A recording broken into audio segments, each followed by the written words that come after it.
claim you're Africanist, you're going to get your mind back. Black and I'm proud. Black and I'm proud. When you claim you're Africanist, you're going to get your mind back. Black and I'm proud. Claim you're African. Black and I'm proud. I'm telling you. When you claim you're Africanist, you're going to get your mind back. Black and I'm proud. Claim you're African. Black and I'm proud. I'm telling you. When you claim you're Africanist, you're going to get your mind back. Black and I'm proud. Claim you're African. Black and I'm proud. I'm telling you. Become a part of it. Embrace it. Become a part of it. Embrace it. Become a part of it. You claim you're Africanist, you're going to get your mind back. Black and I'm proud. Claim you're African. Black and I'm proud. I'm telling you. Not only do we want people with learned degrees and all that good stuff, but we want to be able to take this information to our people to empower our people. So everybody in the community university is not going to have a PhD or a master's degree. So during this series, you're going to have people with no degrees, people that are self-study. You're going to have the whole gamut of people, that from scholars to regular people that have quickened their knowledge. And we appreciate both expressions of knowledge, wisdom, and understanding. We don't dismiss or throw away anybody that has toiled in the books and that have become and quickened their scholarship. So communiversity, as an expression here at the Temple of New African Thought, is just that. We're going to couple those with higher degrees and those with no degrees, and we're going to find a common medium of expression that's going to inspire and empower our people. And with that, we know that you can't have a black movement without the arts and the expressions of art. They kind of run parallel. They go hand in hand. So when our people were studying, there's a lot of people that were perfecting their craft, and they were using the visual arts, using the spoken words to convey the same messages that the brothers that were speaking about revolutionary thought and ideology that motivate our people. So we will never leave our artists behind, because art and scholarship, when it comes to African people, goes hand in hand. So with that, we're going to bring our open mic, one of the first open mic, and I wouldn't say, so there's going to be some amateurs, and there's going to be some professionals. So K Love is one of the greatest poets I've ever heard. And I don't take that lightly. I've been up and down America, crisscrossing, and I've heard a lot of spoken word artists over the years. So it is very humbling for me to say that we have in our midst one of the baddest sisters with some of the most powerful messaging. It is not just the depth of the content, it's her delivery. That a big black man like me sometimes can sit in the audience, brother, and be brought to tears. Because the level of emotional intelligence, the level of resiliency, the level of pain, but also the level of victory.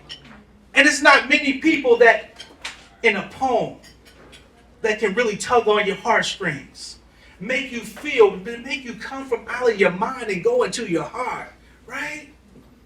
And you guys are going to get a chance to experience. I know she got a lot of things to do, so we're going to bring her on first. So you're going to get a chance to experience, because I don't think it's just a poem. I don't think it's a whole experience. So K-Love, the poet, is please, sister, can you grace us with your presence? Give her a black round of a hand to my sister, K-Love. Warm introduction. Thank you. What's up, my people? If you feel good, say I feel good. If you feel strong, say I feel strong. If you love being you, say I love being me. I am so grateful for the opportunity to be before you. Thank you so much, Dr. Winkler, for thinking enough of me to have my art, my talent, my gift, my ministry here. I am so grateful.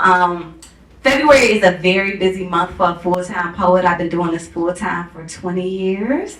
And it's such a busy month, right? That's what we're clapping for, right? Doing something that you love, you feel called to. It's such a busy month.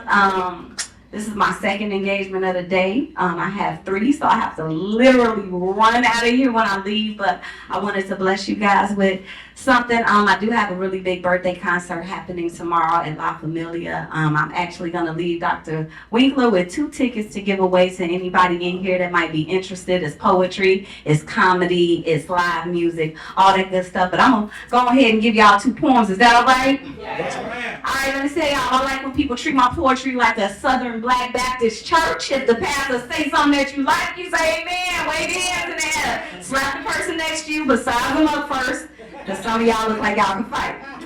All I'm saying is give me some energy back. The first thing you can do if I say something you understand, give me some snaps like that. Let me see you do this.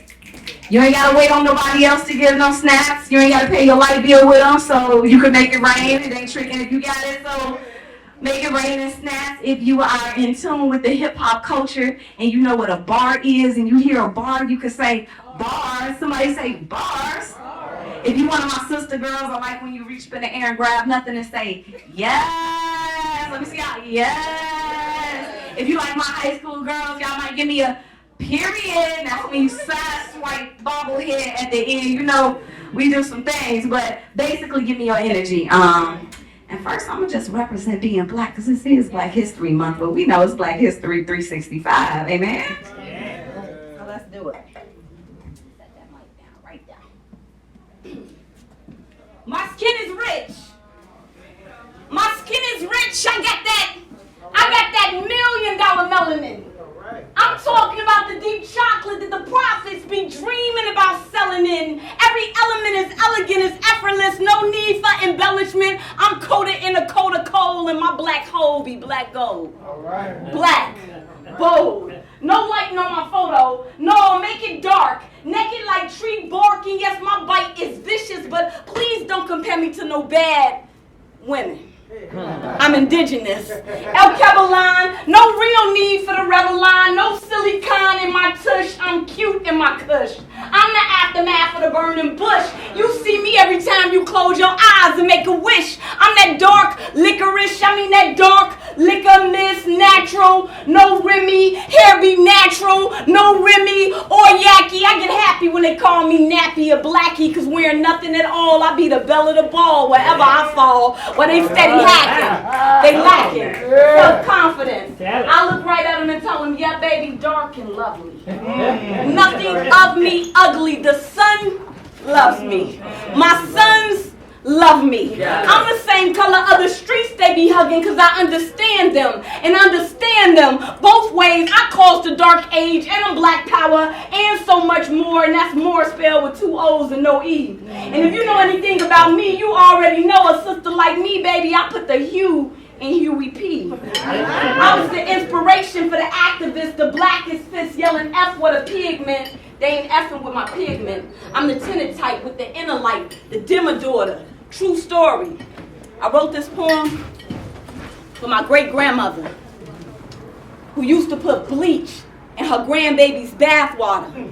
She told my mother to scrub harder, hoping that her black would come off maybe. Self-hatred is crazy. They call my mama a tar baby, but I'm that star baby. The morning star made me, your shoe made me. Well done. And well done again. That's why I say kudos to my kin for making sure I was proud of my skin tone, so I never got hung up on any Willie Lynch syndrome.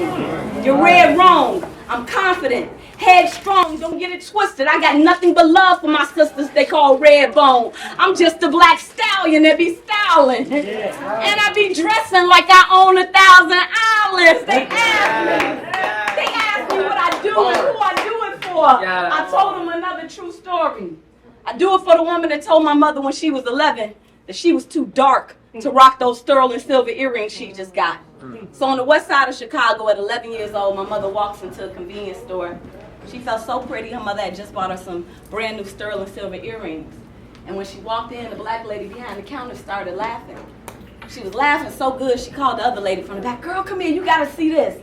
And they both just stood there laughing at my mother. And the 11-year-old little girl, my mom said, well, what are y'all laughing at? She said, girl, as dark as you are, you got the nerve to have on sterling silver earrings. My mother is 62. and still insecure, we have to watch what we say to our children. So I do it for a woman that told my mother when she was 11 that she was too dark to rock those sterling silver earrings she just got. See, my mother grew up with skin that was Cajun in an age when to be considered beautiful, you had to resemble a Caucasian. Crazy how somebody's conversation consecrated my mother's color complex, coded in their context, but somebody should have gave them contacts, because last I checked, every color goes with black. As a matter of fact, every now and again, like tonight, I put on some red lipstick. And I do it for the idiot that said red doesn't blend well with dark skin. Oh, but he gets lost in the heat of the evening. Every time he sees me wear it at an even, he's heated and fiending for Hershey's Kisses. He Hershey Kisses like strawberries covered in silhouettes. I'm secure in my shadow, nothing but teeth and eyes. I'm the tea kettle, the black widow, divorce and beauty Europeanized. They asked me what I do and who I do it for. I told them this final true story. I do it for my little chocolate-covered mentees. Little girls draped in the same rich skin as me, but for some reason, this one in Chicago, she felt empty. And that's when I told her, baby girl, don't you know your skin? That's your inheritance. You're wearing it. It's staring you in the mirror. But she was taught to fear her, told that she was inferior. So, of course, this little dark-skinned girl wanted to be light. This little dark-skinned girl wanted to be light. This little dark-skinned girl wanted to be light, and I looked right at her and I told her, baby girl, don't you know light is exactly what you were made of. You're what's produced when shooting stars get together and make love. God made us black. That's all the colors of the spectrum. That's why I never disrespect them. That's why I stay checking this bag. I told you my skin is rich.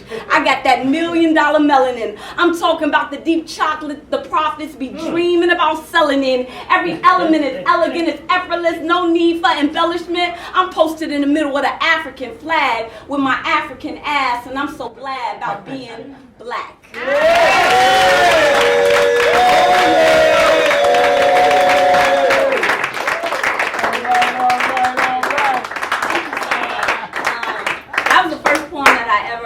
Wrote that actually went viral. I wasn't trying to. I uploaded it because I felt pretty on that particular day. And, you know, that poem is my mother's redemption poem. For every insecurity that she had, the Creator made sure that her seed would not have those insecurities. And so every time I do it, I feel like I heal my mama just a little bit. In the spirit of community, I want to do this piece called the Hug Piece. For those of you who don't know, just some background, I'm from the south side of Chicago. I've been living in Baltimore for the last 3 years. Outside of poetry, I have about 22 years of youth development training. I've mentored, taught, reared, nurtured, all the way from here, all the way on up. I got mentees that start at age 8 and go all the way to 35. And so I've been in the school systems, and I've been able to administer some medicine to our babies that they need in a way that the school system isn't allowed to. And so I wrote a poem about it like this. She been touched. She been touched, but never been touched. She been felt up, but never been filled up. And him, yeah, everybody knows him. Drugs and guns. He been known for holding, but it was seldom that anybody ever held him. Born into harm's way. I caught them both standing in a hallway, and who would have thought a standard greeting would turn into a supernatural feeding? For some souls that hadn't eaten truth, these youth are in need of a goddess touch, and I'm knowing that God is touch. So I administer. Like 2 pastors, when I clasp her, I give her something that the school officials are prohibited to. See, ain't no policies or procedures for what my spirit could do. So when I'm in their presence, I get present. I center myself with love. I pull them into the center of my chest, and I heal them with a simple hug. And I know it might sound crazy to the skeptic, but I see every encounter with a young person like a therapy session. I see every young girl placed in my path like the daughter of Esther, and even though her life's been hard, I know that she's still precious in the sight of God. It's my obligation to bless her. With my love, I could catch her. No longer a routine gesture. When I wrap my arms around this little girl, I hold her as if it's just her. I rub her back to remove the residue from the molester that molested her, the mother that didn't believe her, the daddy that left her. I put my heart on her to loosen what's hard in her, to loosen the grip of regret on her last sex partner who only got hard in her. He left the hard in her. He ran and hid, so I hugged that little girl like my granny did. I ain't afraid to grab a kid. I squeezed the tea off a thug's life. Screaming hug life. I see the young men in Chicago shaking up gang signs on the block because they ain't never been hugged right or touched light. I say, come here, young man. Let me show you what love's like. I know your mama never swaddled you. You went from a bottle to a bottle or two. The cops, the ops, the thoughts steady trying to swallow you. I say, come here. Let me coddle you. Put this God on you. Get close in. I know you smoke the weed, but let me give you a dose of this oxytocin. It feel good, don't it? It'll heal the whole hood, won't it? The whole hood wants it but won't admit it. We've been more conditioned to ask to hit it or ask to hit it than to ask for a hug. But I've watched and I've washed the meanest of mugs come clean off of thugs with these limbs. I embraced them into a place that erased mistakes, and I said, for God's sakes, I'm so pleased to meet a God. And son, I know you're in need of a charge, and I just want to let you know, Mama K Love, I got defibrillator on deck. I'm a medical tech with my arms stretched. I envelop black males like dark news from dark hues. I say, come here, son. I got some rhythm for your blues. And I know you're into hip-hop. But I swear to God, you ain't never been rapped like this. Let me put you in this cipher. 360 degrees of pure queendom, keep calm. I got the remedy to restore you. And I tell the young ladies, little sister, I'm here for you. And yeah, those some nice shoes and that's a nice purse. But I bet you ain't never had a clutch like this. I've been touched by bliss. Come get engulfed. I'll cradle you to comatose. A heavenly harness. And be honest, for those few seconds that I hugged you, you felt perfect peace. You fit perfectly inside these shoulders. Come and rest, my little soldiers. I will hold you down. See, I hug like I know what city I lived in. I hug like I be watching the news in Baltimore. I know what they do to my kin. I hug like I know what it feels like to lose one of my students, to lose my father. So I know the reality that after today, I could never see you again.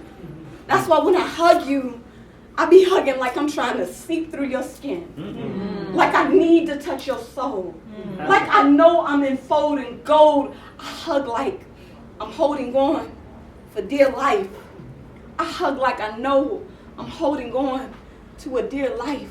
I hug like I no longer see hugging as a passing practice. I actually see hugging as spiritually divine. I'm out here trying to heal myself and all of y'all one hug at a time. Thank y'all so much for having me. Thank you. I am going to run out of here like the wind. But I do want to invite you guys out. The name of my show tomorrow is called Love Hard. Poetry, culture, music, dance, a bunch of good things happening at La Familia. That's 836 Guilford Road. I think you can find tickets online if you type in Love Hard, the experience. And like I said, I'm going to leave 2 behind with Dr. Winkler so he can give it to anybody that would be interested in coming. I thank y'all so much. Peace and love. Thank you. Give it up to K Love, the poet. Come on, y'all can do better than that.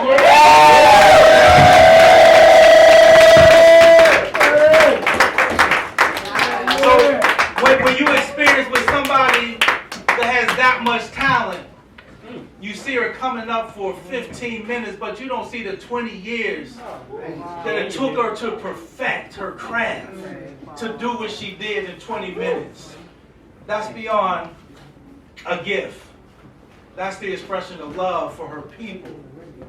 That's the expression of love for the struggle. And I don't think there's too many people can put me in that place. So one more time, give it up for Kayla the Bullet Man.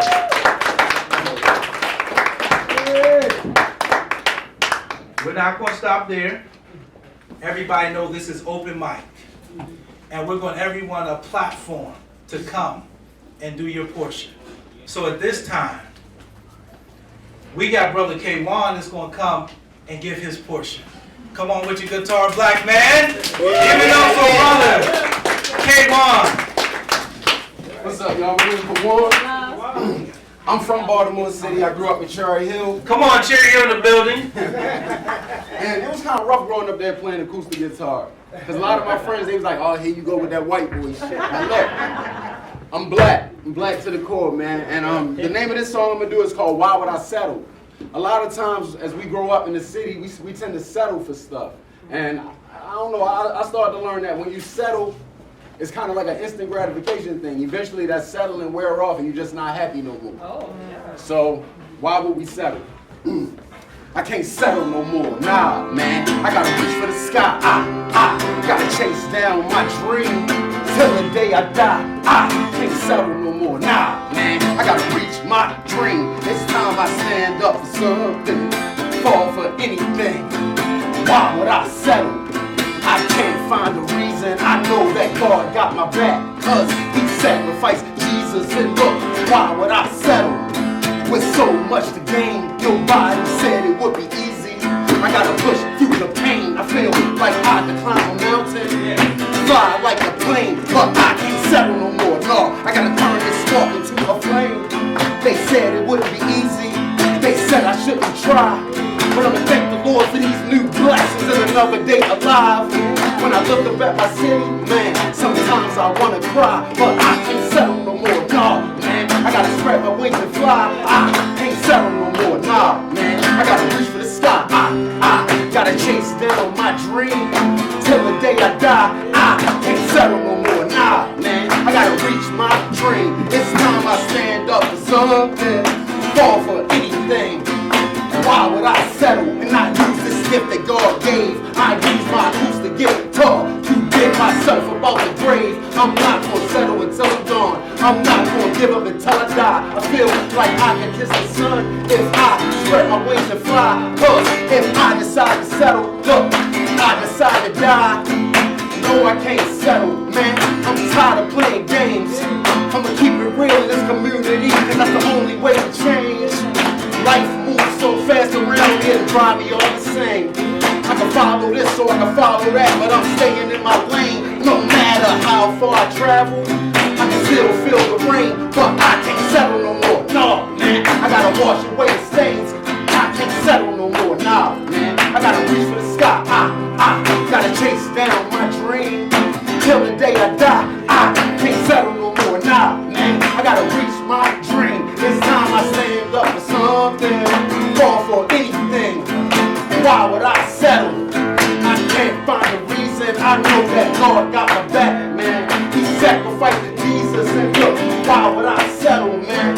Can't find a reason. I know that God got my back, cause he sacrificed to Jesus, and look, I got like 6 months clean. I got cash in my jeans, and I'm careful how I spend it. I said I'm careful how I spend it. I got myself a Bible. I know the devil is my rival, but I gotta resist him. Every day I fight against him. Look, I done master my methods, man. I refine my message, man. I'm coming live and direct. Acoustic guitar in my hand, and I can't settle no more. Nah, man, I gotta reach for the sky. I gotta chase down my dream till the day I die. I can't settle no more. Nah, man, I gotta reach my dream. It's time I stand up for something, fall for anything. Check it out, and why would I settle? And I shoot for the stars. I know my life ain't been easy. I'm reminded by the scars. And this American dream shit, such a big facade. So keep your plastic surgery and your fancy sport car. Why would I settle? I can't find a reason. I know that God got my back, cause he sacrificed Jesus, and look, why would I settle? Can't find a reason, man.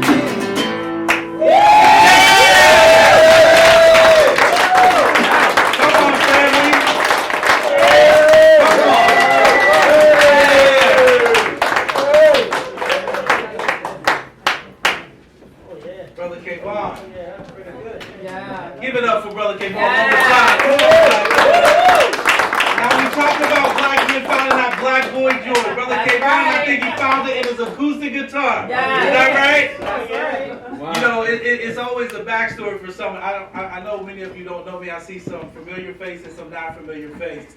Brother asked me, what does the MS in back of my name stand for? I have a master's degree in both addiction and mental health counseling. And I do men's groups here every Wednesday. And hopefully sometime soon I'll have some of those men come up and give their portion. But I met Kayvon a couple weeks ago when I was asked to go to a drug rehab center and really speak life into a group of men.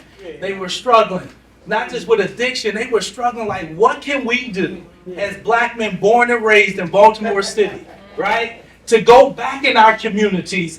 We can't pay it all back to those people that poured into us, but we can pay it forward. And Brother Kayvon is a counselor, the residential counselor in a treatment facility, and he said, brother, can I come and perform? I said, brother, it's an open mic.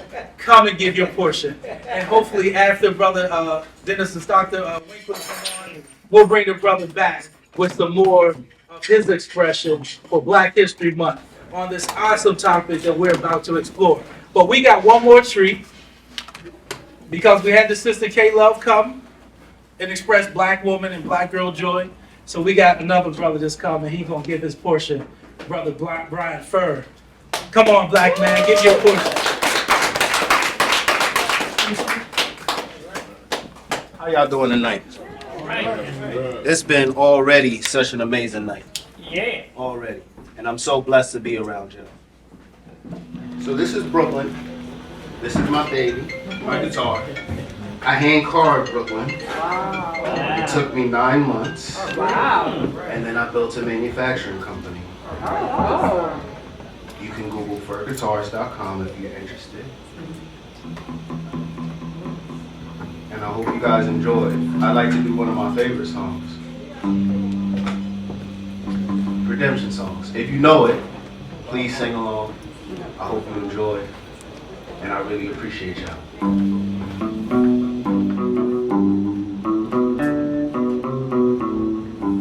Oh, pirates, yes, they robbed by, stole life from the merchant ships.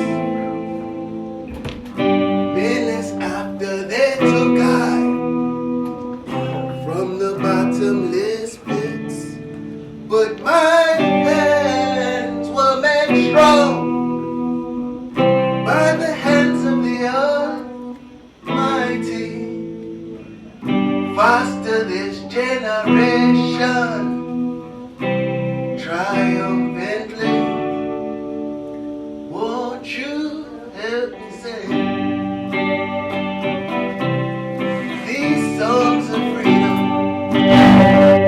All I ever had.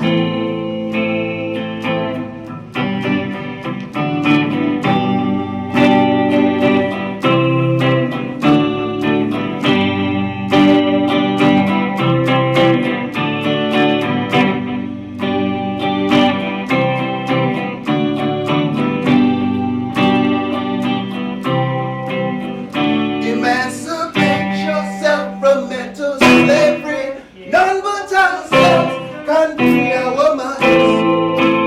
Have no fear for atomic energy, 'cause all of them guys stop the time.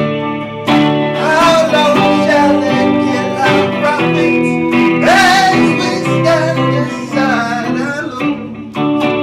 Some say it's just a part of it. We got to fulfill the book. Won't you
appreciative. I appreciate it. Thank you. Brian Ferguson, give it up to that black man. Brian is such a dynamic brother. Not only is he a professional in information technology, he also does yoga. He is a yoga master and a whole bunch of other things. He has not only does he make the guitars, he has a beautiful wood shop in back of Zeke's Coffee, and sometimes we spend our afternoon there. So many people go to Open Works and, creatives, go there and create different things with wood, metal. He got CNC router. He has everything you need to make whatever concept you can conceive in your mind. He can mock it up and create it. He's a very dynamic brother. So thank you, brother, for sharing your portion. Give it up for Brian first. Dr. Winkler, are you almost ready, my brother? One more? We got room for one more. I'm ready. No, go ahead. You ready? We're gonna hit up on the other end. We'll hit it up on the other end. We don't want to have them wait for something. Have them wait for something? How y'all enjoyed thus far the time?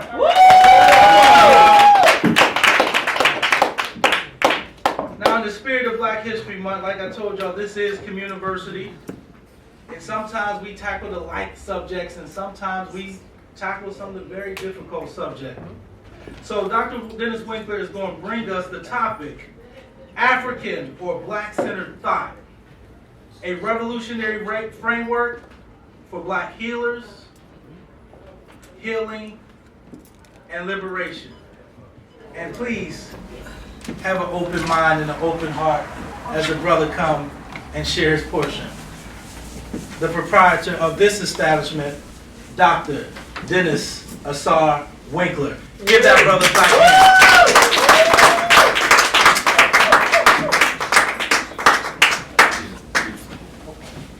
Greetings, how's everyone doing? Oh man, I was still looking for the semi-pros. I thought everybody, I didn't even hear the mistakes, bro. I thought you was just doing your twist. Brooklyn was doing his thing. I don't know if I can entertain y'all as much as, what y'all just had, but hopefully we can have a discussion, all right? And I want us to have a discussion, and I'm going to take my time if that's okay with you all, because topics like these are very important. Educational sessions like these are very important. They used to be more common in our community, and what we're doing is bringing it back. All right. Because somewhere around, after Obama got elected and COVID hit us, we thought we didn't have to learn anymore. We thought we were free. So I'm going to start with a libation statement to welcome our ancestors in a place to be. Oh, ancestors, blacker than 1,000 midnights, African ancestors, it is to you that we, your children, give respect and honor. Oh, ancestors, we call upon you and welcome you in this place. African ancestors, let your presence fill this place. Oh, ancestors, who have been purposely excluded from the history books so the world would not know of your greatness. Our African ancestors, who gave civilization to the world. Our African ancestors, who gave the arts to the world. Our African ancestors, who gave music to the world. Who gave the sciences to the world. Who gave mathematics to the world. Who gave medicine to the world. Our African ancestors, who gave literature to the world. Our African ancestors, who gave philosophy to the world. Our African ancestors, who gave God consciousness to the world. Oh, ancestors, we thank you for devoting your life to make a future for us. Your children, grandchildren, and great-grandchildren.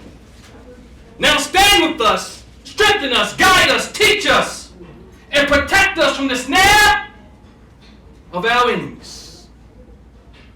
Rise up, O African ancestors, and let our enemies be scattered, and give us the wisdom and the boldness to deal with our oppressors and those who would hinder the liberation and empowerment of our people.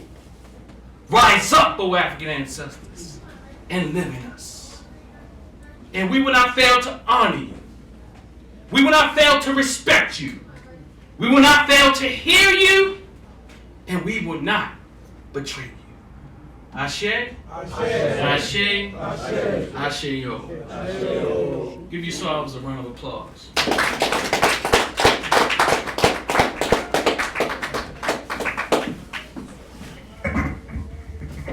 Greetings again. Thanks for joining us.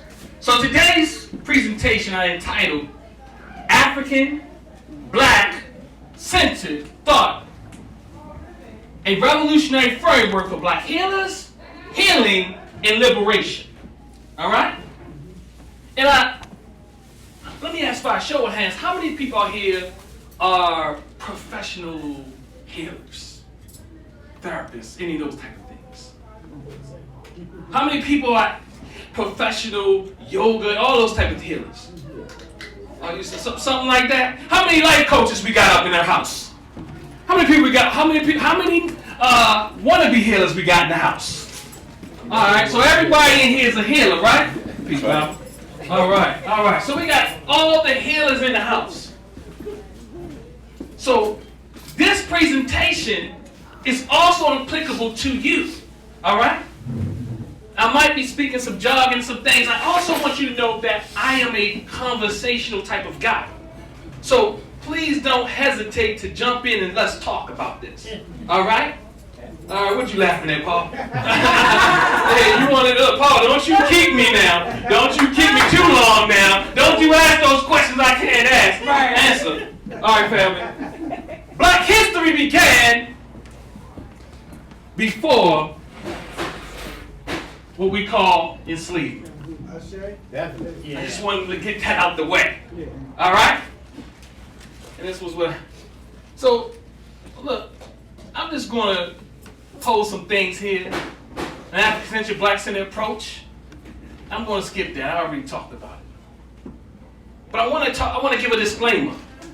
And the disclaimer is that I take a strength-based approach.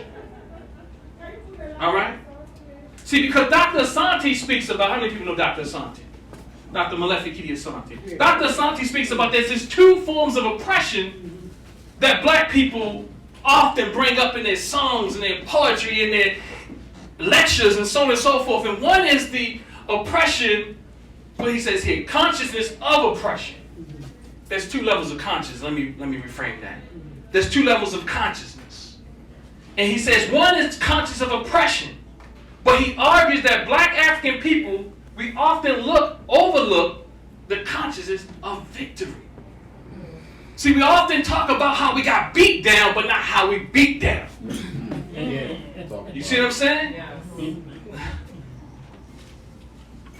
Hence, conscious of victory, or what Robert Hill identified as strength. So I'm taking a strength-based approach. I practice a strength-based approach. I acknowledge the deficits, but build on the strengths. See, I think we got to look at all of it. You understand? I think some of us just want to talk about strengths all day. I think we talk about how we got beat up, but we talk about how we got up. All right? We talk about how we beat down as well. So, my main goal in this presentation, in general, with all that stuff I had before, is to dismantle the notion that we don't have psychological or psychotherapeutic approaches to healing, to counseling, to psychotherapy, to psychology. How many people heard? We don't have no approaches. How many people heard? I know y'all heard it. We don't. When y'all go and meet a therapist, what y'all saying? Y'all, they been with that white people stuff. That's what they do. Is that what it is? They do say that. And even the clinicians. I'm telling you, don't my brothers and sisters clinicians in here, y'all know that we be in classrooms and we be saying we ain't got no approaches. So that is my goal, to dismantle that lie today. All right? I say. Most therapists report being eclectic. How many people know what eclectic is? Help me out. What is that? Diverse. Diverse. Okay? Help me out. Unique and different. Unique and different. All right, come on, y'all. The big therapists in the house. What is an eclectic approach to psychotherapy? Multi-therapy, many different approaches. Well-rounded? Holistic. All right, eclectic is all of that. I don't use one form of psychotherapy or one therapeutic theory to guide my therapy. All right? That means I just don't use CBT, but I might use CBT, and I might also be Nigerian. I'm using a lot of white people stuff. Oh, I understand that. But y'all, we know what that is. We don't know what our stuff is, right? That's the point of this presentation. We use a lot of Gestalt, but I might use Gestalt. Mindfulness. I don't think that's not white, but what I'm saying is we might use a number of these methodologies to approach our clients.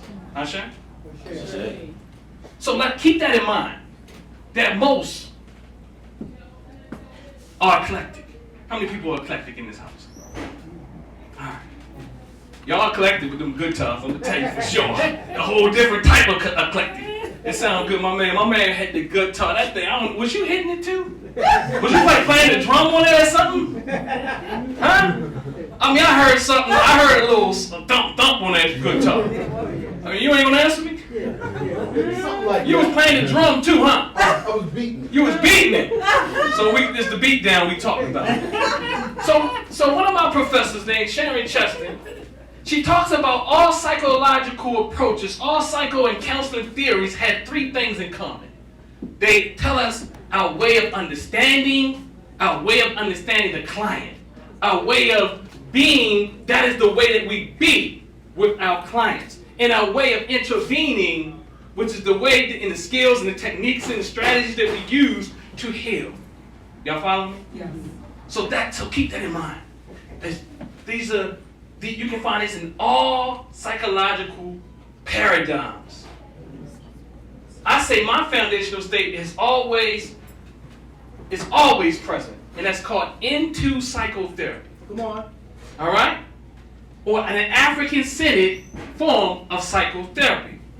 So my main basis is how many people heard of NTU Psychotherapy? Everybody, only the clinicians in the house. How many people heard of CBT psychotherapy? Everybody. All right. So my main basis is NTU. But let's go ahead and talk about the psychotherapeutic way of understanding. And I'm going to paint this picture for all of us. So the epistemological approach, I'm going to suggest my way of understanding, our way of understanding as African people should be interdisciplinary. What does that mean?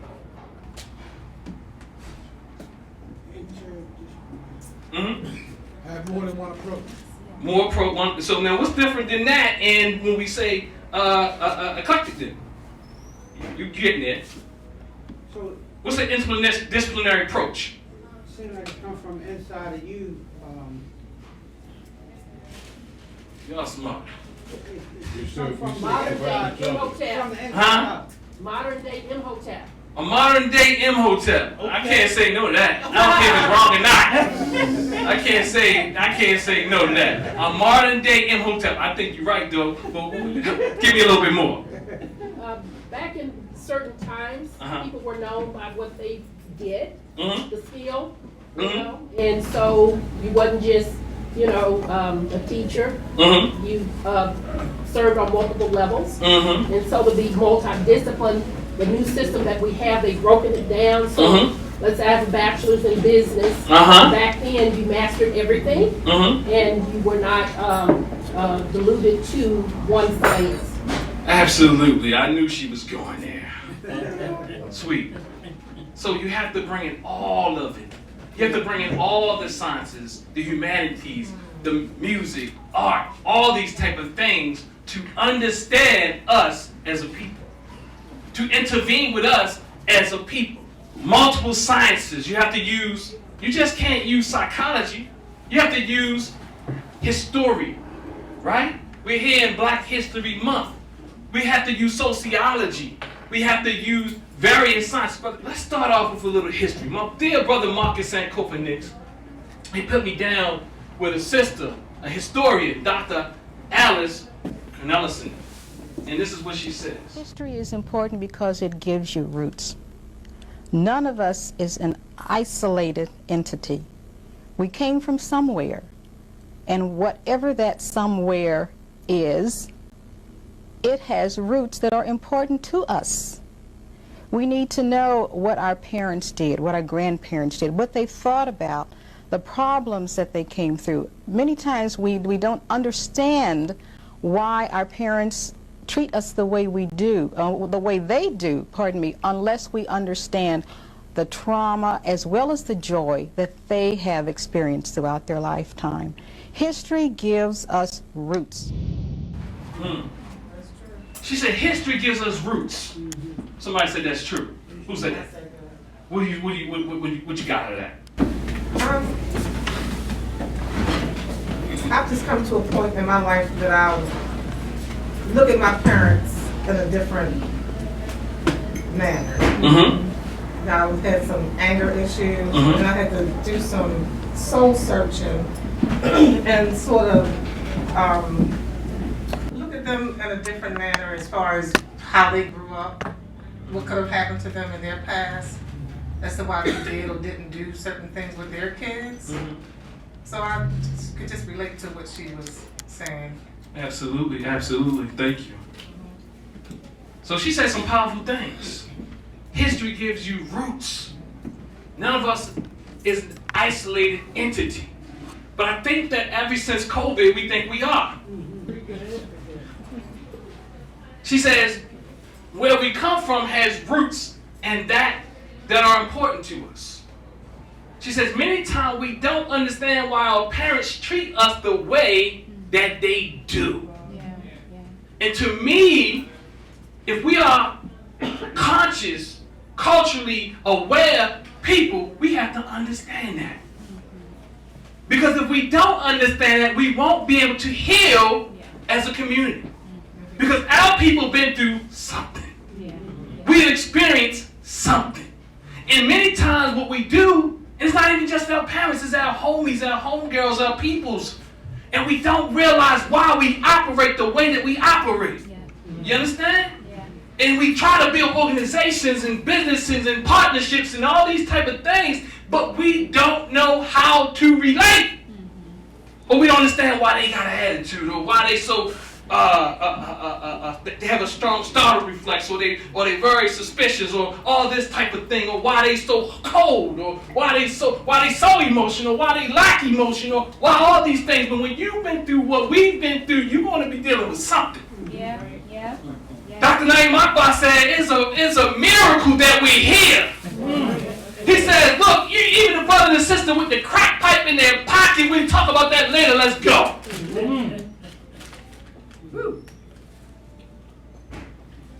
Our ancestors, they said everyone, this is out of the Hussein, the sacred literature out of ancient Egypt, it said everyone is silent about it. The whole world is in great trouble. And none of us are wise enough to know it. None are angry enough to speak out, and every day one wakes to suffering long and heavy. The weak and the wretched lack the strength to save themselves from that which overwhelms them. It is painful to keep silent about what one hears, and yet it is of no use to answer the ignorant. Written thousands of years ago. Does it sound like it's relevant today? Oh, yeah. This is the way that we can understand. Never, so at least we know we're hitting on the three things right now. We're talking about how we understand ourselves, right? Never again, at least say we don't have theoretical approaches to understand ourselves, because it goes all the way back to antiquity. And comes to this very day. In fact, what you heard in the poems and the songs and all of that, that is a way to understand. We have understand one another. And it doesn't have to be in their books. Because hardly they don't want us in their books. And the reality is we do make it in their books, but we become sections of books. In fact, even in multicultural programs, we are even weeded out. Where every other thing is more important than your blackness. Yes. Come on. Oh. I'm telling you, I teach multicultural classes.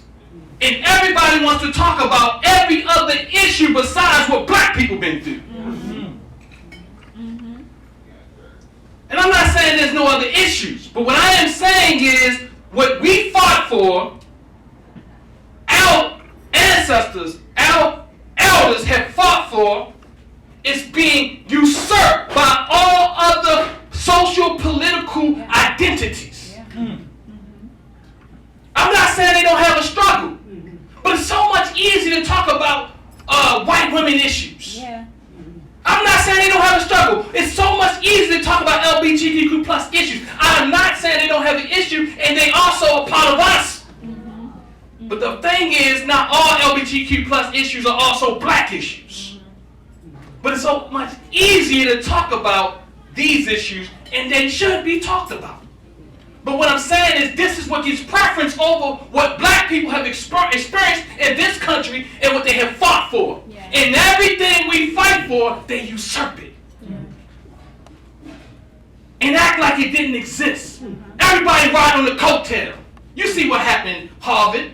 You see what happened with affirmative action. You see all these things. The very people who have a chance in this country are using it against us. And they wouldn't even have the chance if we had not fought for it. If our ancestors have not fought for it. Y'all all right? Come on, Doc. Let's go. Let me slow down, brother. The Hussein goes and say, people only love their own words. Everyone builds on crookedness, and right speaking is abandoned. I've spoken to you, my heart. Now answer me. A heart that is approached must not keep silent. For surely the servant and the master share the same fate, and thus many other things that must weigh heavy on you also.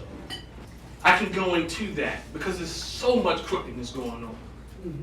No one's talking about it. In fact, part of our condition is that we give people too many passes. We have a hope that's bigger than anybody else's hope. It's a part of our condition. Someone told me the other day when I said this brother's a fraud, they said we all have, what's the word? There's another F word. Flaws. See that? That is a part of our condition. I'm saying fraud and you saying flaws. Yes, you got flaws too, bro. Thank you for letting me know. Right. Thank you. Thank you. You just hit the jackpot. But the problem is that is a way that we help or we aid in maintaining abuse in our community. Abuse by people in our community because they know that they can benefit off of our oppression. A lot of people utilizing black power even to race bait. We say things like, give the black man a chance. Well, yeah, I'll give him a chance, but he ain't gonna keep smacking my people. Intellectually, spiritually, physically, we like abuse. We like it. We're addicted to it. And we have to understand that. And we have to understand that those people who abuse, and we say, let them change, they gotta grow up. Nah, that ain't happening. They ain't sitting on nobody's couch, I don't trust it. They ain't sitting in no council circles, I don't trust it. Because matter of fact, they're too big for these circles. They ain't changing. I'm sorry. I ain't putting no names out here. But what I'm saying is just take the information and think about it.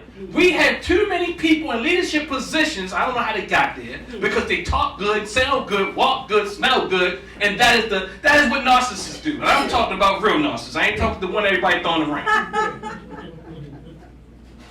That is what abusers do. That is what Machiavellians do. You see how many people are attracted to Trump? Why? because he is a serious case. So these books here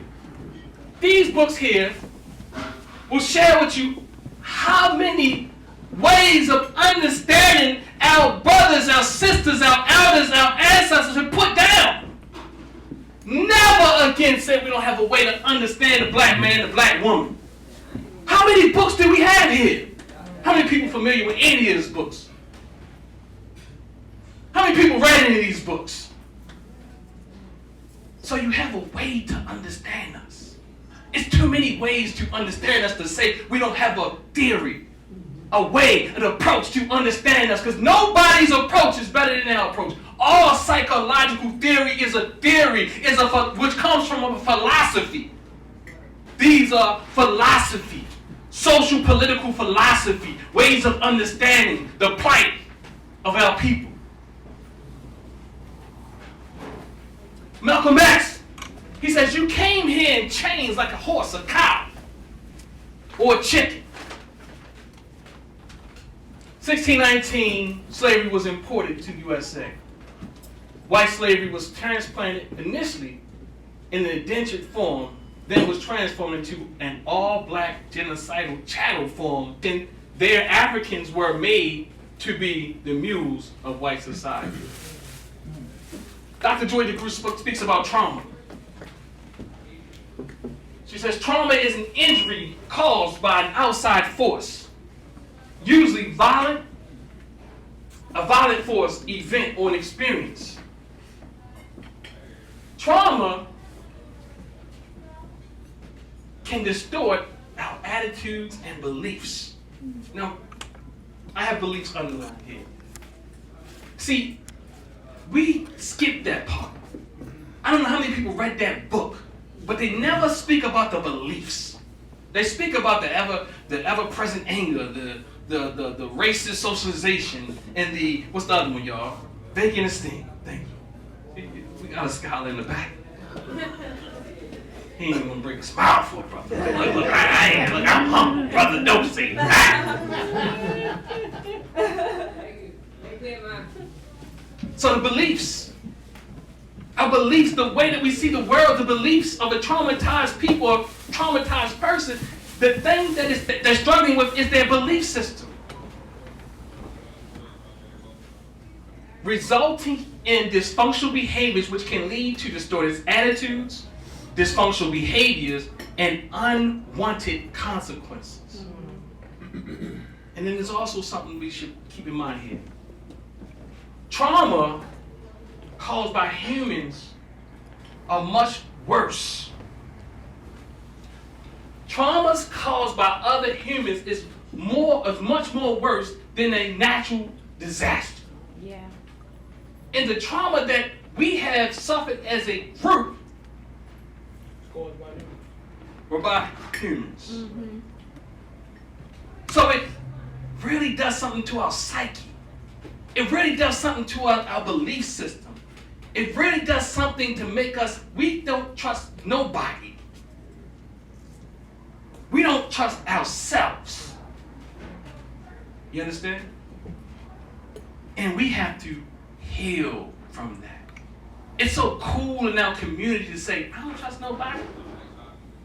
When people say that, they think that's cool. To me, that is a symptom of that we need to heal. Yeah. It is also important to know that everyone who experiences an event, what we can say could be possibly traumatic, is not impacted the same. Mm-hmm. Not everybody who experiences the event that you think or you was traumatized by became traumatized. And I think we have to kind of flesh that out. Look at it a little wider. Because what happens is you will be a person that's really doing some great things. You'll be a person that's a little more further along in certain areas. And we say we are traumatized. You traumatized too. If there's nothing, no one to look up to or no group to look up to or anything like that, what's going to be our light? We all are traumatized. This becomes an excuse that I don't want to heal. You traumatized too. Y'all heard it before? Yes. We are traumatized. I say speak for yourself. We all got some stuff. Yeah, we do. We all got some things, you know what I mean? But trauma is a very specific thing. Trauma is, it does something to you on a psycho-social, physical level. Let me move past some of these slides. And it does something on a psychosocial, physical level. And let's talk about effective action. And this goes into what, it kind of builds off my last point. Not everyone is traumatized. Those who are traumatized are those who are more likely, they feel stuck, overwhelmed by their circumstances. They feel tied down. They feel overwhelmed. They feel that they have no power. They feel powerless. It says effective action ends the threat. So if you can fight off your enemy, if you can fight, mean run, you're more likely or less likely to be traumatized. However, immobilization keeps the body in a state of inescapable shock and learned helplessness. Faced with danger, people automatically secrete stress hormones to full resistance and escape. The brain and body are programmed to run for home, where safety can be restored and stress hormones can come to rest. And what am I saying here? This is very important. Research supports that those from like 9/11, y'all remember 9/11? The buildings went down. That if they could make it home, they were likely not traumatized because they sought refuge. Right? So if you ran from the Twin Towers and you got home, those people felt resilient. Right? They weren't locked down. They weren't overwhelmed. They felt like they had power over the situation, although it was a terrible situation. Think about this.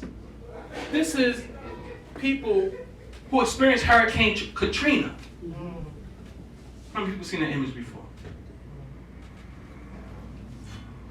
This is out of Victor Vanderkolk's book, The Body Keeps Score. And it says, these strapped down men who are being evacuated far from home after Hurricane Katrina, stress hormone levels remain elevated and are turned against the survivors, stimulating ongoing fear, depression, rage, and physical disease. Why is that? Because they didn't go straight home. Because they didn't do what? Go straight home. Because they didn't go home. Y'all agree? They didn't get to go home. How would you feel? You weren't able to go home. How would you feel? Would it feel? Do you feel like safety? If you got home, you would feel safe?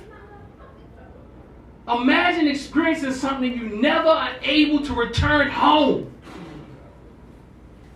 What is the effect if your home is like, and these folks, they couldn't go home because their home didn't exist. So what if your sense of home, like a father or a mother leaving, how does it have a similar effect with them not being able to go home because the parent is not there? Are you talking about in this situation? Not just in this situation, but like this idea of returning home. Like for home, you know, I'd say home is like where someone It is. would. What is? Okay. It would, because you now you're stable. Your stable figure. Mm-hmm. You no longer are returning to this place, right? Your parent. That's why we deal with so much abandonment.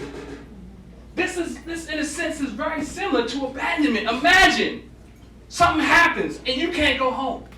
Yeah. How would that feel?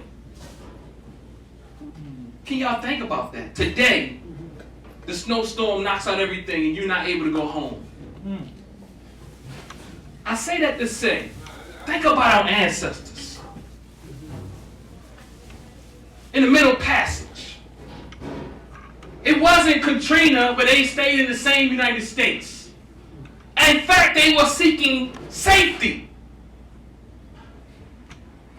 and they weren't able to go home, but their stress levels and hormone levels were elevated and did not go back down, and likely many of them are still suffering from it today. But think about our ancestors. Think about that. They came through the Middle Passage. They were chained down in these tight quarters, could not physically move. They were immobilized, right? They were never, ever returned, for the most part, to Mother Africa. Y'all gotta say that together.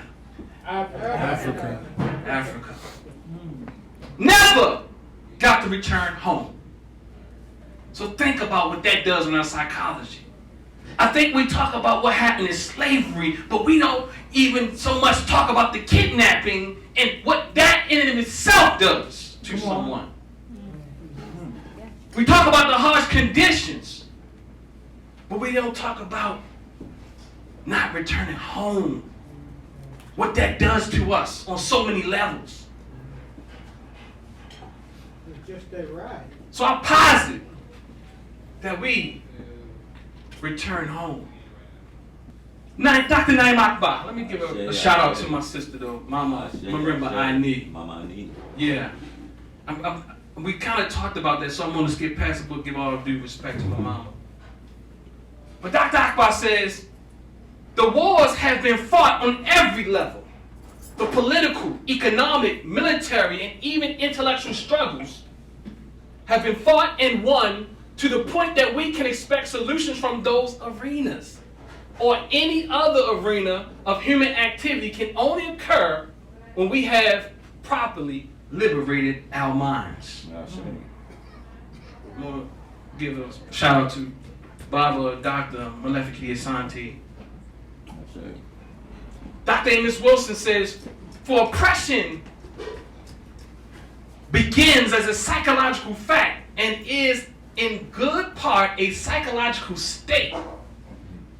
If oppression is to operate with maximum efficiency, it must become and remain a psychological condition achieving self-perpetuating motion by its own internal dynamics and by its own inertial momentum. I'm going to skip past that. Let you hear. Claim your Africanness. I'm telling you, when you claim your Africanness, you're going to get your mind back. And you're going to get your intelligence back. I'll guarantee you. Their own education. And when they take responsibility in terms of their own Africanness and their own identity, when they don't spend all of their lives trying to escape from their Africanness, when they don't believe that to be called African is a curse, you see, when they don't run from their Africanness, but they run to it, and they embrace it, and they become a part of it. Let's see what happens to their learning when they decide and say out loud that I'm black and I'm proud, and that I'm African and I'm proud. So I submit that we have to return home. Not physically, that'd be nice. We dang on sure need to return home psychologically, emotionally, spiritually. Research supports that African people have greater social intelligence than many people on this earth. And when we're talking about trauma, we're talking about an issue with trust. The ability to trust another person. What breaks down our ability to properly or in a healthy way socialize with other people. This is why our families struggle. This is why our community struggles. This is why our organizations struggle. Are y'all with me? I'm hearing you. Do y'all follow? Is it, talk to me. Is it, talk to me now? Is there a struggle? Have y'all experienced this struggle? Yeah. This social struggle. How many people do you see on Facebook and Instagram saying, I'm cutting everybody off, I'm cutting the world off, I'm cutting this one off. And rightfully so, they've been hurt. But that don't work.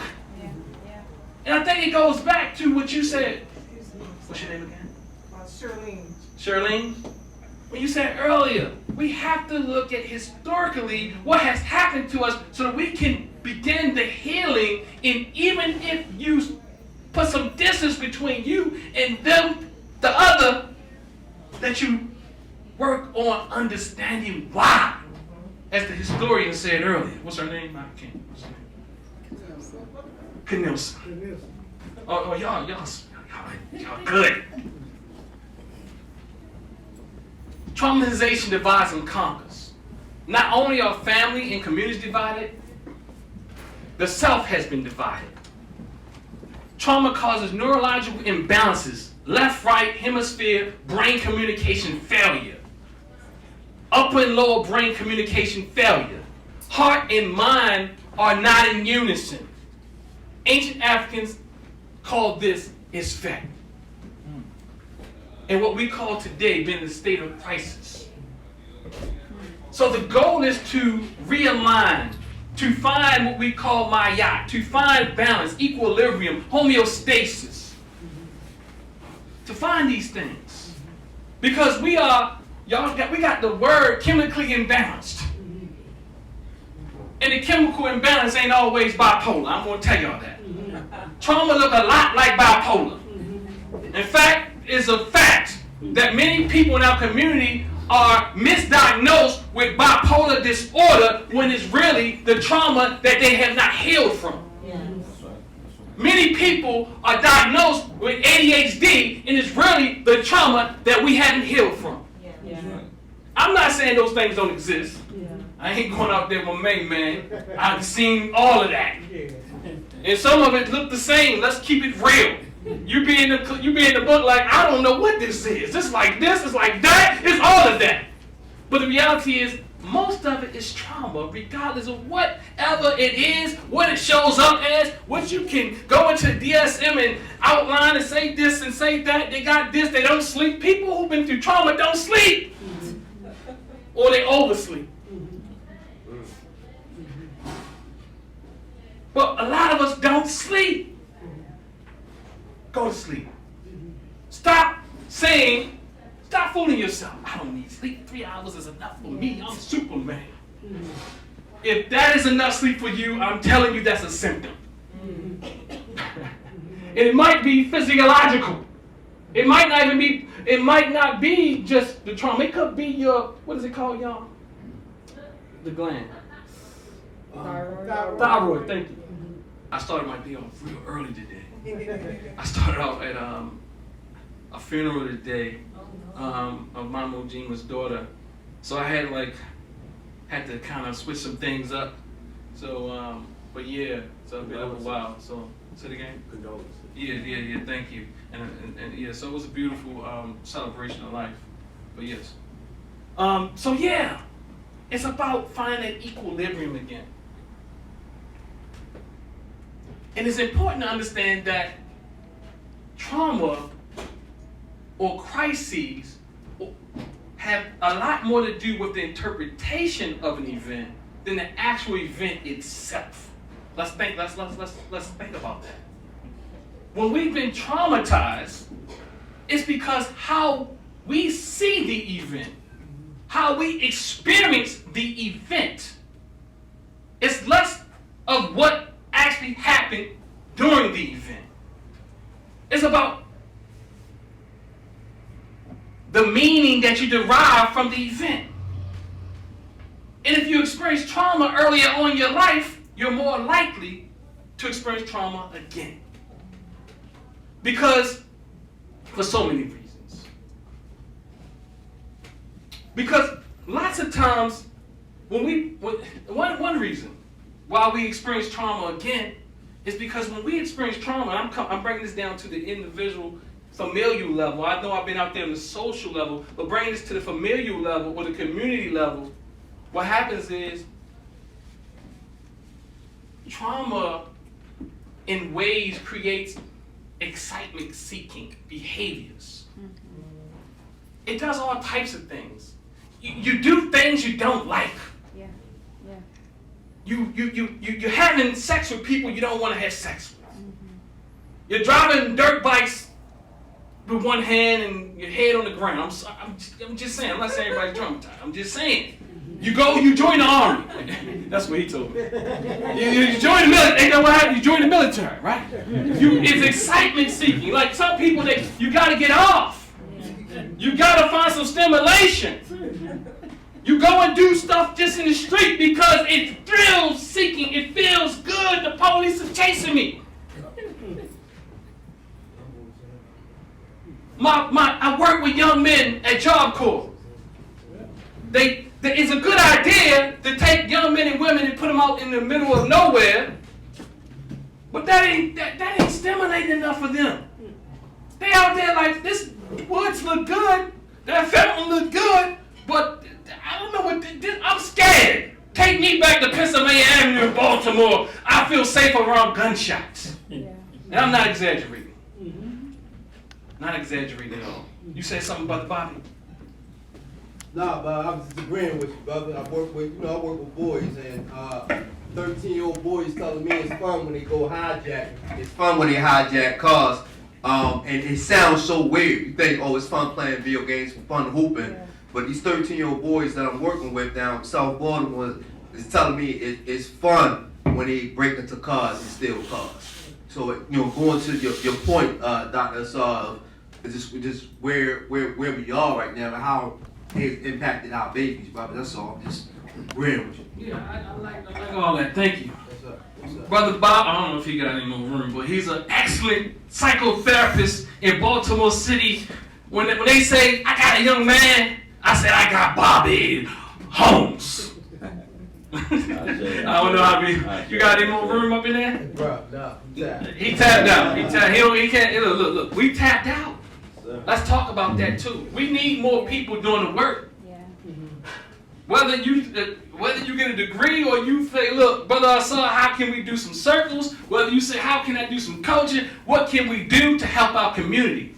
Everything we do here is about healing our community. This very event, from the poetry, this very space when you come in here is about healing. We have to hit it on all levels. Let me hurry up and get past these slides. I'm not going to go through everything. I just want to make my point that we have, what y'all? Psychological, theoretical, counseling, theories, and approaches. Let me go past the wounded child. So your psychotherapeutic way of being, that's the second thing she spoke about, or one of the things she spoke about. So we went over the way of understanding. Now we're going to talk a little bit about the psychotherapeutic way of being. The way of being here, I just spoke about it. When people come in here, they say, I feel at peace. It's important as therapists, as clinicians, as yoga teachers, as healers, that when a person walks into the place, they feel safe. I had to fight with my clinicians because they want this to look, they want to look like that. When you've been through trauma, that don't feel safe. What that it does to you, it stimulates you. It wakes you up, it does something. Well, I like the lights. What about your client? I don't know if I feel safe no more. Everybody feel naked right now. It was nice and a little doll or whatever. I'm not even gonna say doll, but it was, what was the word? Ambient. Right? Let's get back to it. How y'all feel now? You feel better? You see what I'm saying? Yeah. Oh, you doing too much. No, you ain't doing enough. We have to understand what that does to one's nervous system. We have to understand people already struggling with sleeping, and we got this fake fluorescent lighting that's messing with their neurological system. So when you come in, you say, why is it always dim? That's the word, y'all. That's what you said? Yeah. Thank you. Y'all always trying to help me out. But yeah, the way of being is very important. It has to look like and you go into so many black places. And it looks like a sterile environment that you went into the doctor's examination room. We got to do better for our people. It has to feel cozy. Right? So this is how some of our rooms look. a group room where Brother Curtis works at. This used to be my office, but it's a group room now. Another room where Miss Chavis works out of, and my sister. This used to be my office until I kind of converted to all groups. So, and the lighting is always dim, or in natural lighting, right? Way of being. The way of being is the way that you comport, the way that you carry yourself, the way that you show up, the aura, the energy, the flow, the way that you sit with someone. And I say that we have plenty of examples. Tell me something about this man that you can bring in the counseling room. Resiliency. Resiliency. Tell me something about him, y'all. What y'all know about him? Think about him on his interviews. He was steadfast. Steadfast. Determined. And when the enemy was coming for him, how did he handle that? He was cool, calm, and collected. Cool, calm, and collected. And multifaceted on his approach. Multifaceted. Tell me something about this brother. How many people know this brother right here? Huh? Huh? Is that Richard? Now, if you ever went to Sojourner Douglas College like I did, you would know he was the man and everybody went to him. But you know him out in the streets. How's his way of being with you? Welcoming. Welcoming. Open. Supportive. Very stable, right? Loving. Loving. We have examples in and out of books. You have examples of antiquity during just a few years ago. Go ahead, my sister.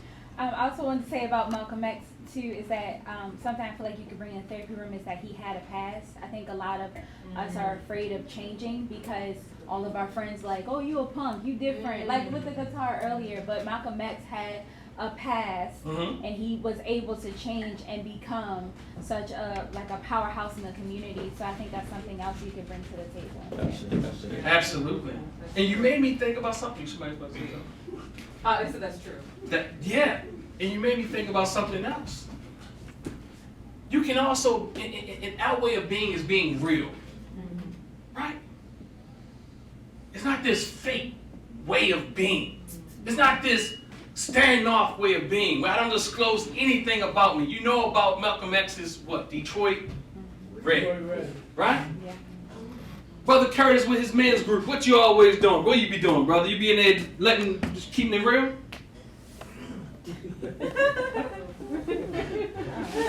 Ask one of the other brothers that attend the men's group. They might not want to disclose that.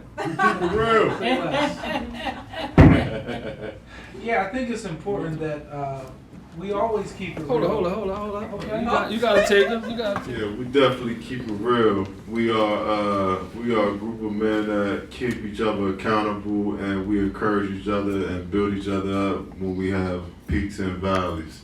Peaks and valleys. Thank you, brother. So we keep it real, because your clients, your people, they want to know, they want to feel you. They want to feel you. They do. They want to know you.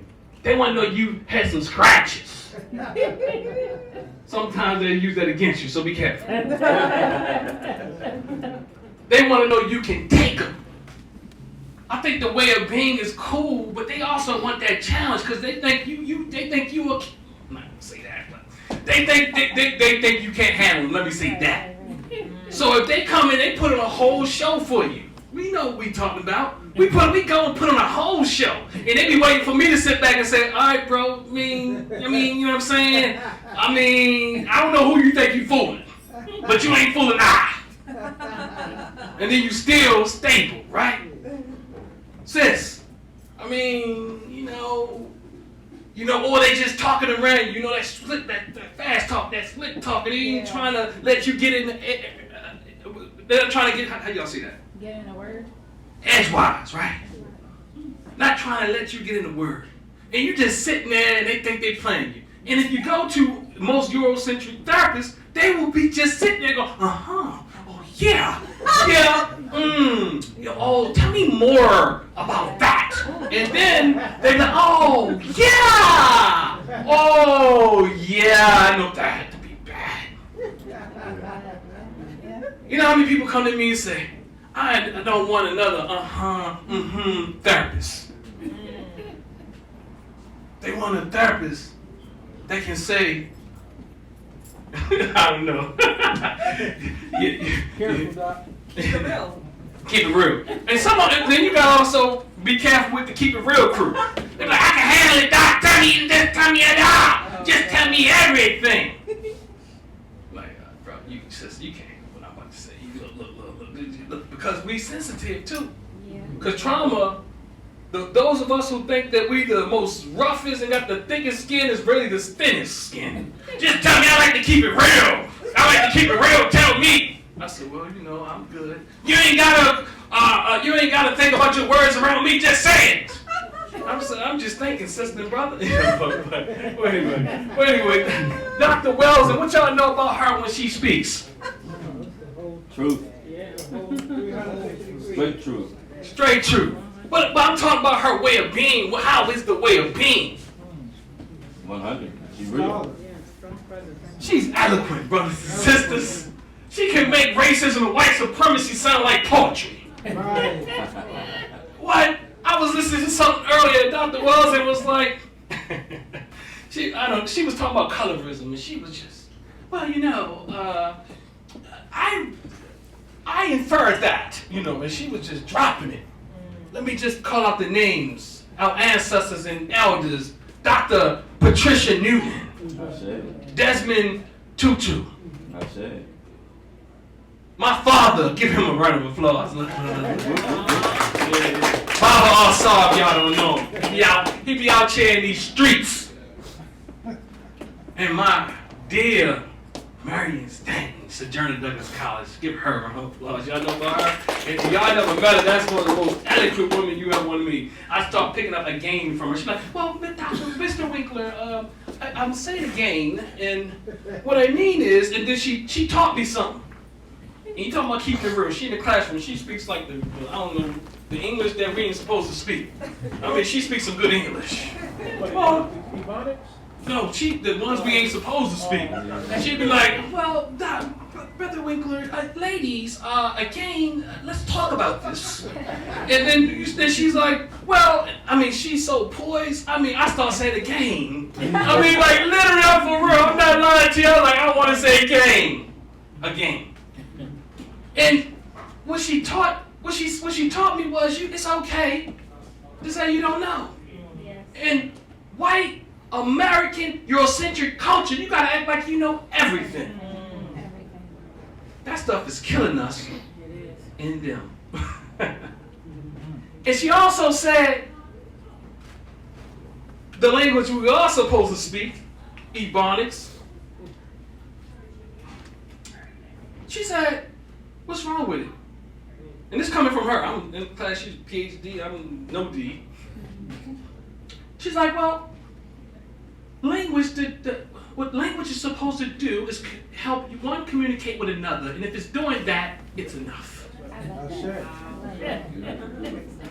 You dig? Keep going. It must sound like healing, I say.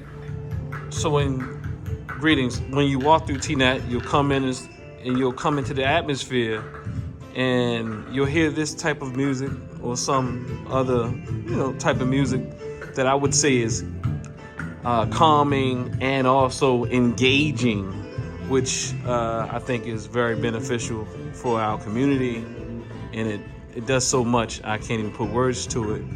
It allows you to be present but also calm at the same time. Then there's also cultural, and I would suggest that culture itself is healing. Again, it feels like you, sounds like you, smells like you, heals. All right. And there, to be clear, there are many herbs that can help with mental health. I'll be honest, some of the other things they say can help with it, I'm going to challenge you on some of them. But on mental health, there's things that you can take to help. But you gotta be disciplined. So an African-centered approach to healing is a holistic approach. That's what you're seeing here, right? It must feel like healing. My therapeutic way of intervening. We talked about the way of understanding, the way of being. Now we're going to talk about the psychotherapeutic way of intervening. It's all about balance. It's about my yacht. It's about bringing back that order that we spoke about earlier. Maya, truth, justice, balance, harmony, order, reciprocity, propriety, to re-establish homeostasis, equilibrium, balance. It's fed. On the other hand, is when one is in a state of trauma or perpetual state of crisis, survival mode, fight or flight, and God knows that we stay in a perpetual state of I have to fight. Even when I'm seeing, don't beat me up, y'all, I'm just going to say it. Even when I'm seeing on what's my man Shannon Sharp putting out, that is, boy, I'm going to see how that turn out. There's a lot of fighting going on. Guess what? It's juicy, ain't it? We like it. We like seeing other people do things. We like to see it. We like that better than education. Because when we're dealing with collective trauma as a people, we need some thrills. Yeah. I am saying, and I will submit that much of what we even see in the conscious community is more about thrills than it is about enlightening us, opening us up. In fact, we know we'd rather look at the junk conscious stuff and then instead of turning on an Amos Wilson lecture or sitting here and listening to this, because it ain't no fighting going on. It ain't nobody calling each other names out. It's not the Hebrew Israelites against the Kemetic. It's not this one against that one. That is what a divided brain does. It has you in a constant state of fight and flight. Everything fighting is fun. Thrills are fun. But when we bring them both together in harmony, you have both the left and the right hemisphere working together. You have the heart and mind together. You have equilibrium. You're able to think with your heart. You're able to heart with your mind. Again, a holistic approach. Trauma fragments, imbalances, and disorders. We have to hit on all levels: physical wellness, mental wellness, social wellness, academic wellness, career wellness, financial wellness, spiritual wellness, and other forms of wellness. We have to hit on all cylinders. What's up, Brother Rakid? Sitting back there, debonair, just hiding in the cut, huh? You ain't got nothing to say for a brother? Yes, he do. You got something to say? Yes, he do. You just listening? Speak on that nice smile, brother black man. See, that's keeping it real, right? Like for real, like I tell people I work with, boy, you looking good, boy, you looking happy, boy, you look at it, boy. I see. I ain't gonna say nobody who I work with in here. I'm just saying, but they know I'm talking about it. But y'all some beautiful people. Y'all beautiful. Y'all shining. Y'all looking good. You understand? How y'all look that good and been through so much? Come on, black man. Come on. Dr. Naeem Akbar said it again. It's a miracle. People have been wiped off the face of the earth who have experienced less. And that's why I will submit that I will never say that we are the most traumatized, because I think we are also the most resilient. Come on.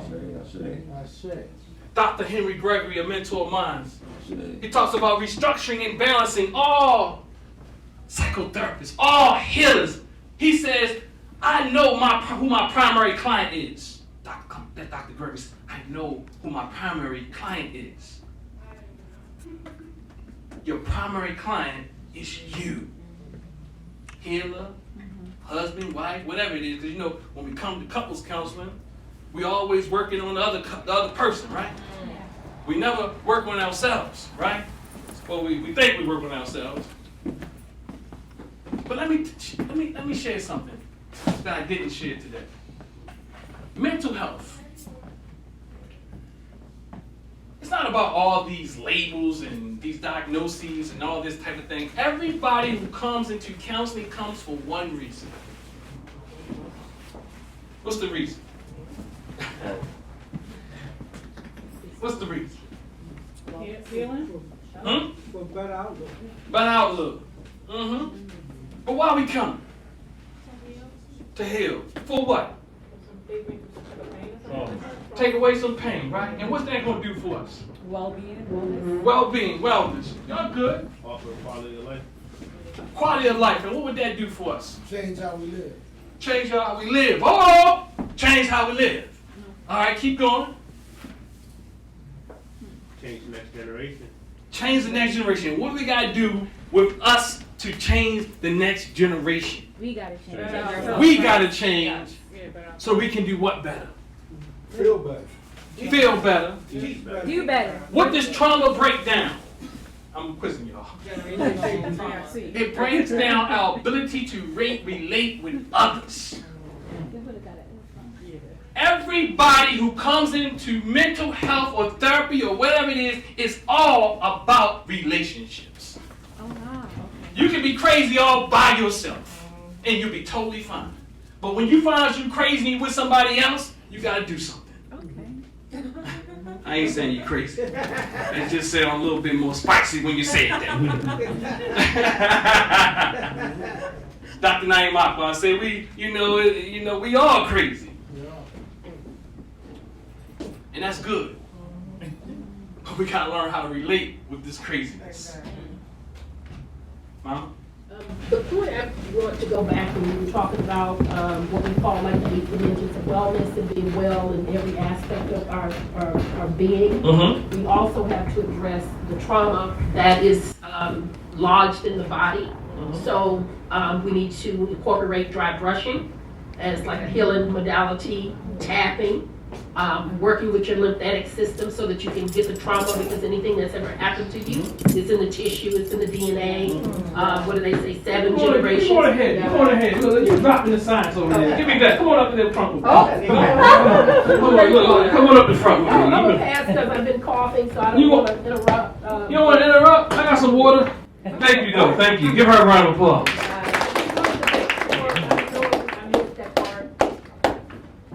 It's in the body. It's in the mind. It's in the brain. It's in us. And that's what we talk about. We have to deal with those neurological pathways. And the neurological pathways are in your body. Right?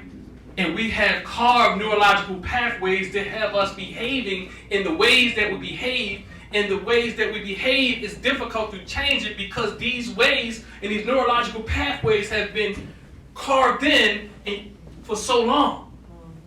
So what we have to do is give ourselves some grace to grow, to change.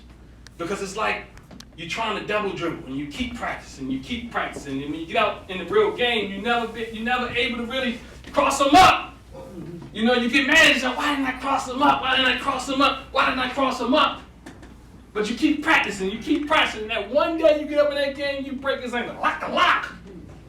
Pop, pop! And he goes this way, or she goes this way, or what have you.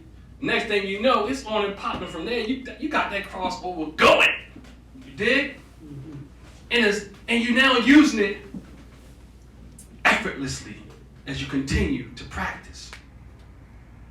So we have to work on ourselves neurologically. And neurologically is also physically. Because it's a real thing inside of you. Your brain, I know we think is an abstract thing, it's really an organ. You understand what I'm saying? It's an organ that has been impacted and affected by trauma. And your brain is connected to every aspect of your body. And your body is connected to your brain. A holistic approach means everything. Ashe?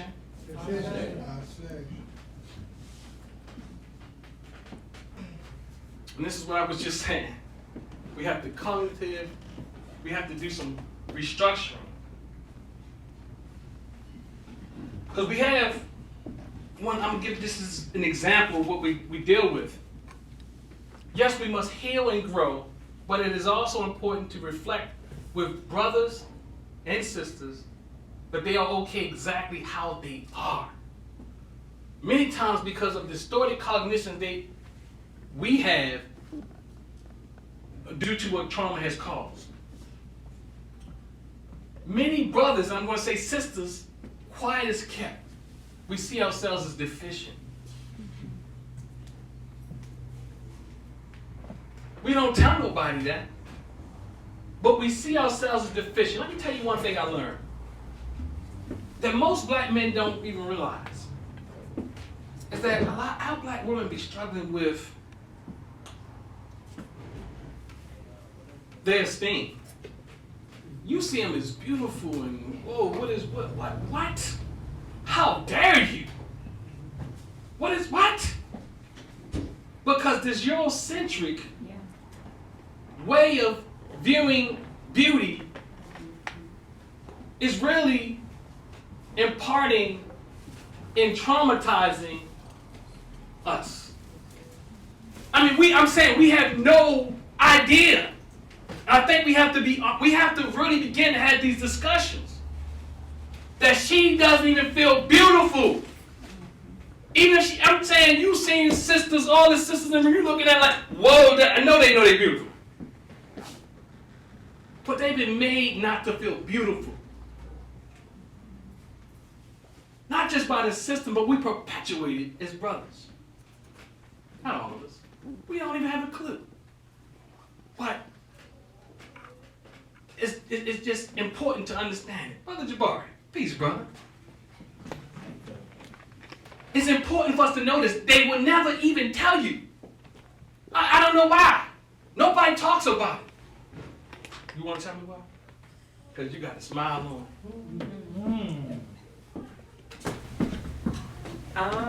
I think I'm loud enough, but we could do it. We like the mic. We like some of it could be shame, embarrassment, and I think also some women don't have the awareness either. Like they don't even realize they even think this way because it's normal to think this way. And then there's also an assumption that like how I may feel about myself, everyone sees it. So like if a black woman doesn't think she's beautiful, oh y'all already know I'm not beautiful. Like you know what I mean? It's like it's a given, and there's an assumption that like everyone else feels the same way that I feel. Yeah. It's an assumption that if I say it, then I'm weak. Or if I say it, then I'm a pointed out. And I recently went to a church where they were talking about what men want in females, and all of it was just, it was scientifically impossible for us to like do. And so it's this idea that like they want strong black women and you have to run the world. And it's like, well, if you know that I think I'm insecure, if you know that I don't feel beautiful, then you won't want me and you'll want someone else. So that's another reason why, for me personally, I would keep it to myself because I'm trying to be superwoman. And I do want to add, as I understand the ideology, I tend to be that woman that's actually very open to black men. Oh, that's all I focus on. I tend to be very open about that. But I think that's also part of my personality. In the work I do, I'm very open and vulnerable. So I do challenge any black woman in the space to, if you feel comfortable, there's a black man in your life, doesn't even have to be a relationship, uncle, cousin, to open up, because it's really beautiful how they respond to it, actually. So. Absolutely. Yeah, what I find in the black community is that there's no real dialogue around relationships. For the last 20, 30 years, I've been just watching our community. And we're more so into, and you spoke earlier about it, the drama. Yeah. We're creating drama, and we're letting shows like, whatever the Love and hip hop. And it's blocking the real relationship. And then we're all falling for the superficiality. And we're not being real with ourselves. And so I got a younger sister who's 23 about 20 years younger than me, 22 years younger than me. And about 5 years ago, she was at the house and she was on the computer, and she's like dealing with relationships. Her name is Mia, and I said, Mia, what are you doing? She said, well, everybody's doing it, and she's like telling lies on this dating site. And I said, well, Mia, if you start the relationship with a lie, where's the relationship go from there? Come on. And this is a woman with 2 master's degrees. So I'm saying we are not dealing with self. And that to me is where the challenge is coming from. And you know, I don't think I said this clear enough. But I want to say it again. More clear. I thank you for that. I thank all y'all for that. That we are very delusional. That's what trauma does. We live in fantasy worlds that don't exist many times. And I just want us to understand it. It's really a fantasy. You know? And no one can tell you and walk and talk you down off that fantasy. Because it's a high. And that's why it looks like bipolar. Because it feels good. You know, when you hurt so bad, you just want to feel good sometimes. And even if it's akin. When you feel good, don't you want to stay there? Yeah. But the problem is it real? Yep. Yeah. And nobody wants to crush that dream of yours. And even if they try to just nicely do it, you know how to shut them out. Because you know you don't want to hear it. Because all I want to do is feel good, like Halle Berry. Make me feel good. And that was a fantasy. I'm going to skip past this, y'all. I thank y'all for sitting here with me.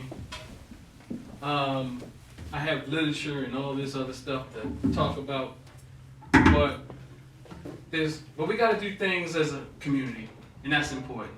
I thank you all for coming out. Give yourselves a round of applause. We have to do things as a community. We can't heal in silos, because healing, you got to do some self-work. But you don't get to practice all that self-work until you go and talk to another person. Yes. Until you're in another relationship. Yes. All that is just practice until you go and put it into action. And then you think you're more healed than you truly are until you meet somebody. My brother. So in your conversation, you said there was some things, we've been through a lot. And from what I took from that was that it's like we're not going through anything else since then.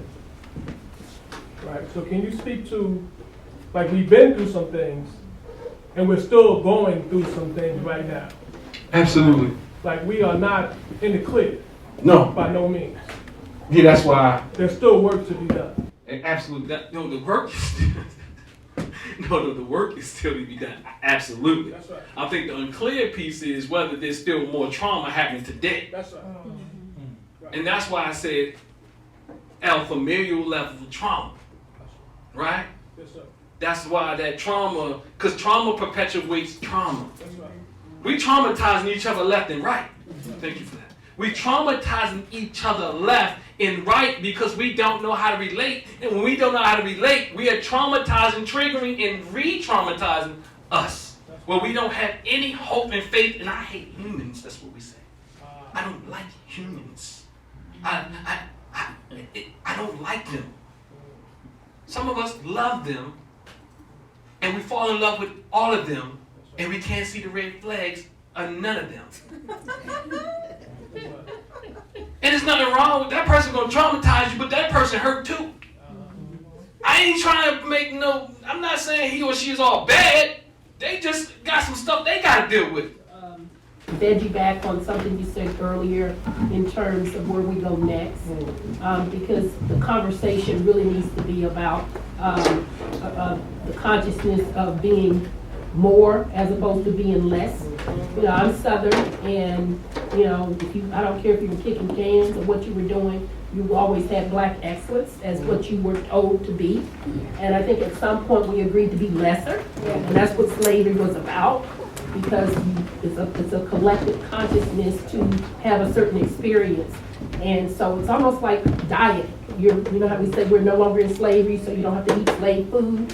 But the same mindset has to change, that at some point we have to agree to be great again, because we were all born great, and it has to be this consciousness that people are now, you know, the lower vices, the it's fit that you talk about, that no longer reigns supreme, you know. So we have to reorganize our value system again to be greater, as opposed to the low level vices, and you know, because a lot of this energy is on its way out anyway, but whether who gets caught up with it and exit with it, you know, you have to make the distinction, because you know, if everybody has to make that conscious decision for themselves where they're going to fall when we have another, you know, something worse than COVID comes.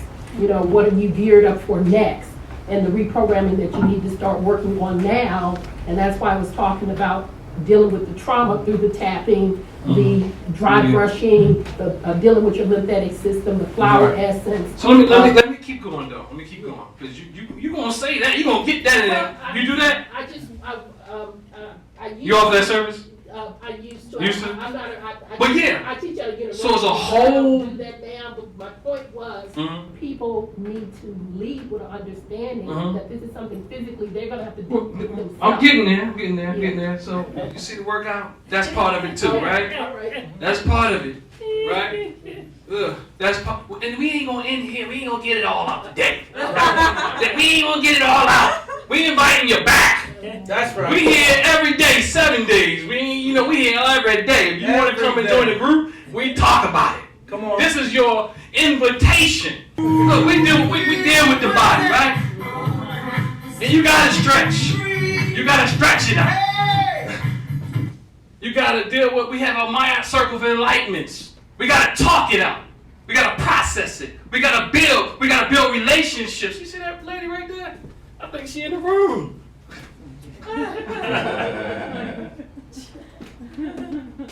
We got a brother right here up in the room. So we talk about relationships. Y'all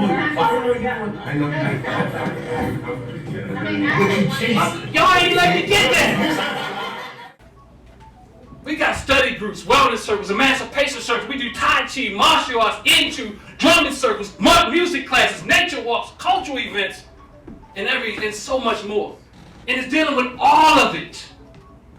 From biopsychosocial approach. We do Tai Chi, martial arts downstairs. We do meditation. We do all of that. My man right here is Reiki master. Right? And culture is a main component of it that we also ain't talking about as much. But it's all culture. That's what that history's about. We have to reframe the narrative that we believe that we are victims.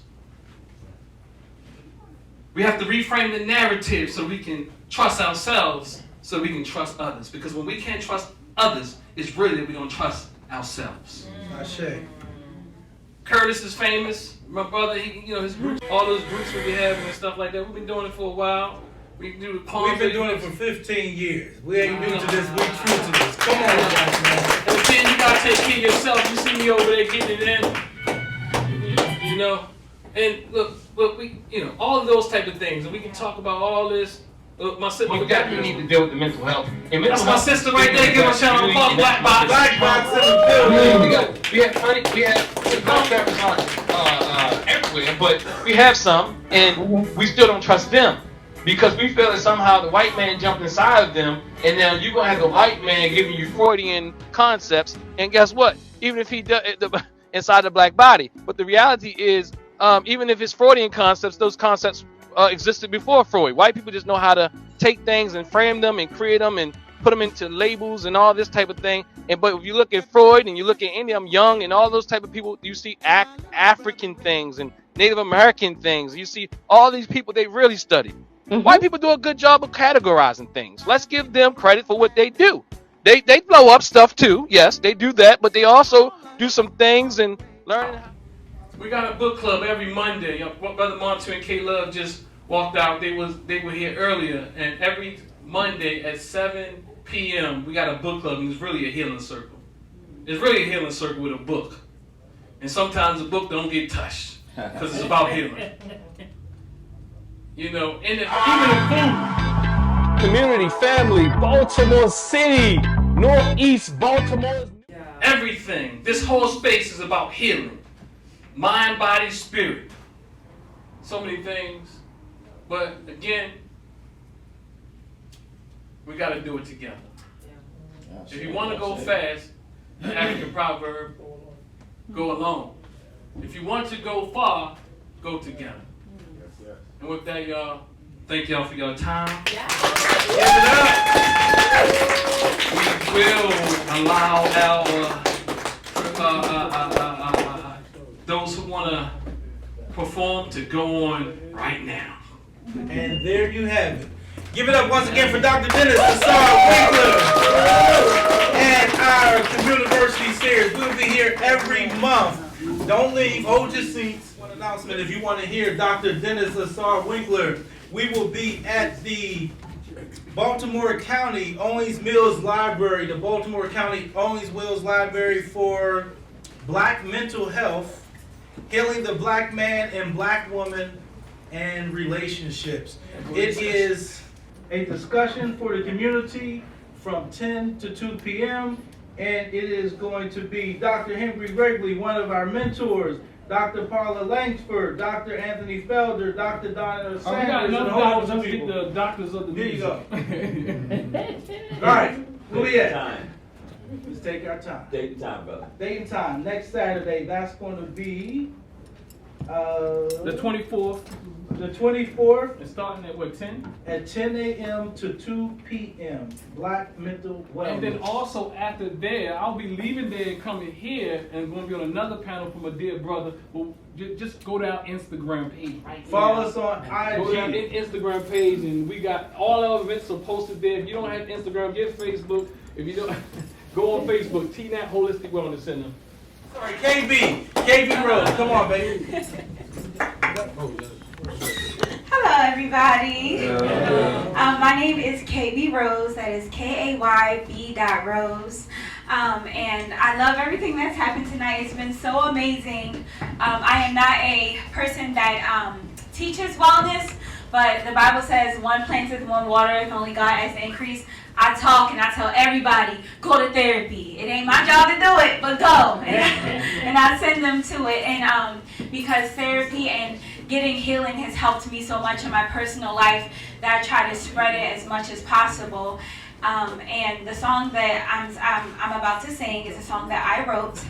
And I have a saying that says, you can't heal where you pretend to be. So this song was in the beginning of my journey of healing when I started to realize that I needed healing. Trying to melt into the mold of a man that don't know how to hold my heart. Trying to make myself an end for a man that doesn't have a place for me. Yeah, I searched the world for him, yeah.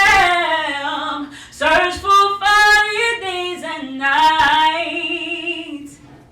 And if I had it all, I'd give it up for him.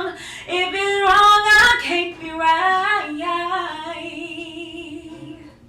Trying to find my home in him when he can't even build a house with clay. Yeah, trying to breathe in his air, though we search for his own source of wind. Yeah, I search the world for him, yeah. Search for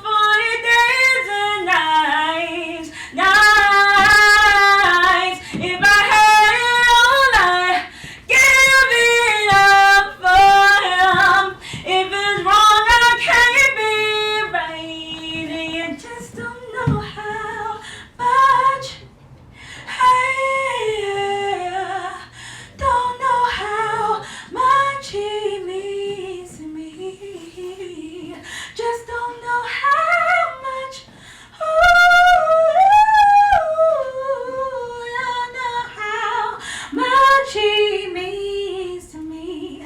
I'm just a circle trying to fit into a square. Yeah.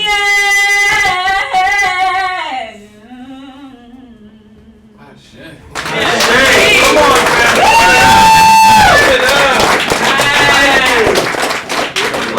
You're sure.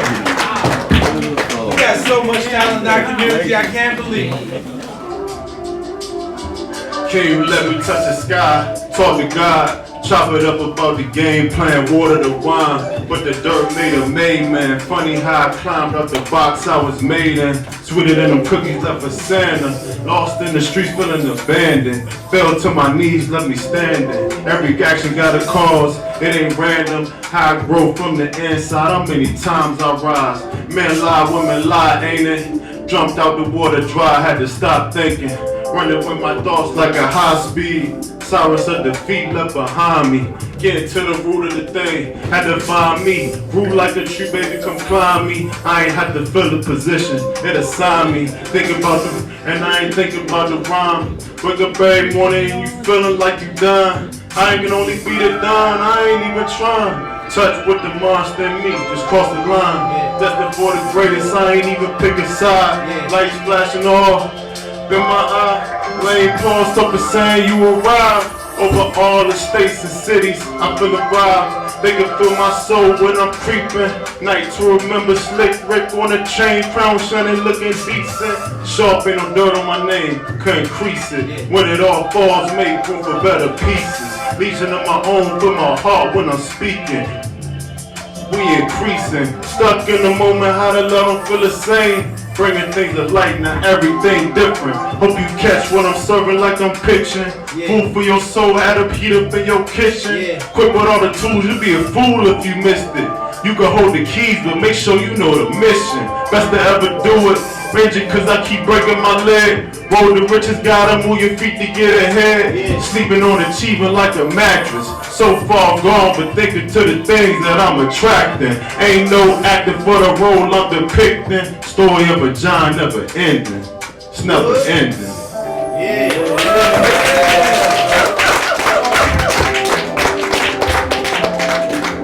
Thank y'all, thank y'all, thank y'all. Give it up for our brother Marshall. One more time. So we got two more acts.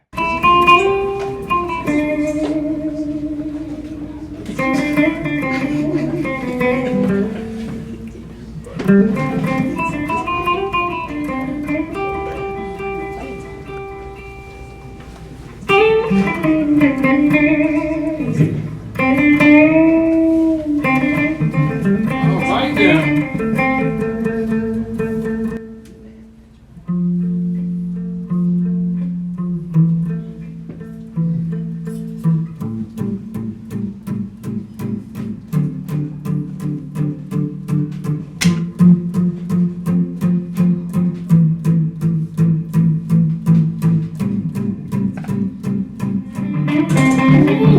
Come on.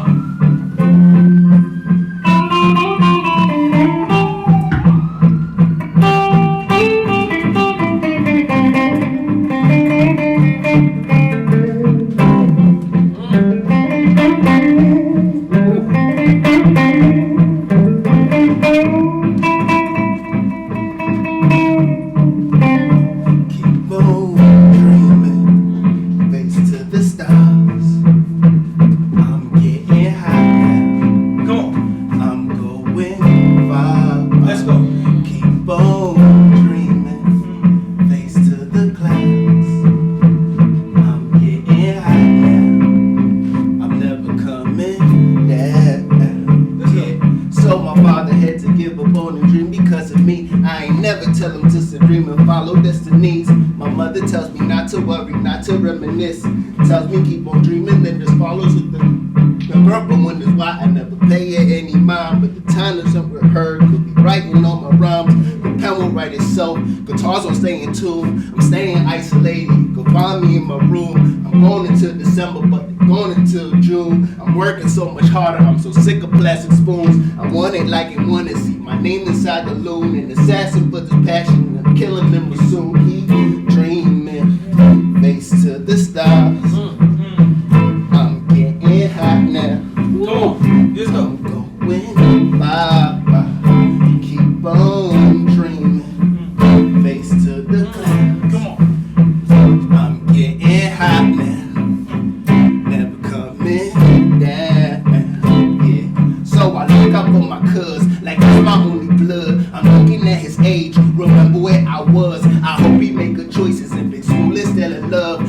him that I got his back no matter what he does. And he made MVP like he would rock me where I was. So I give him my advice, no guns or racks or drugs. But he's a good kid, it ain't him I'm worried about. It's a product of environment with school is letting out. Cause the situation pending on the nigga talking about. And if they call it pussy, he runs word of mouth. And now it's like an issue like real proud about. But it's hard to yell when that barrel's in your mouth. I tell them keep dreaming, keep your head to the stars. And one day, Mike, we gon' both be far. I ain't a hood nigga, just a nigga from a hood. And if you got a dream, then I bet you understood. Keep dreaming, face to the stars. Come on, let's go.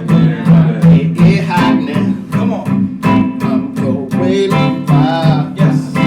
Keep on dreaming, face to the clouds. It hot now. So tell them that rules everything around me. Dream, tell them that rules everything around me.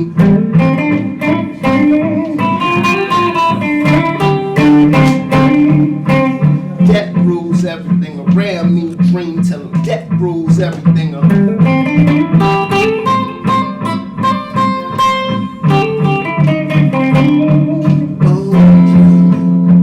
Face to the clouds. Come on. I'm getting hot now. Coming down. Keep on dreaming. Face to the clouds. Now getting hot now. Never coming down. Yeah. Do that.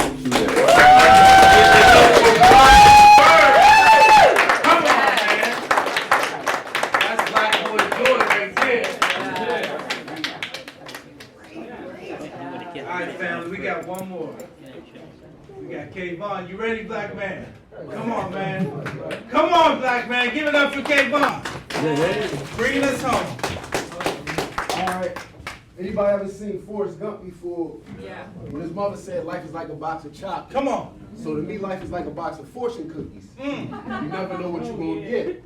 But if you like me, when you open it up, you get a bad fortune, you don't want it. You try to give it to your sister or your brother or something, you try to switch it up. But in real life, you can't do that. You gotta take whatever one you get, you gotta deal with it.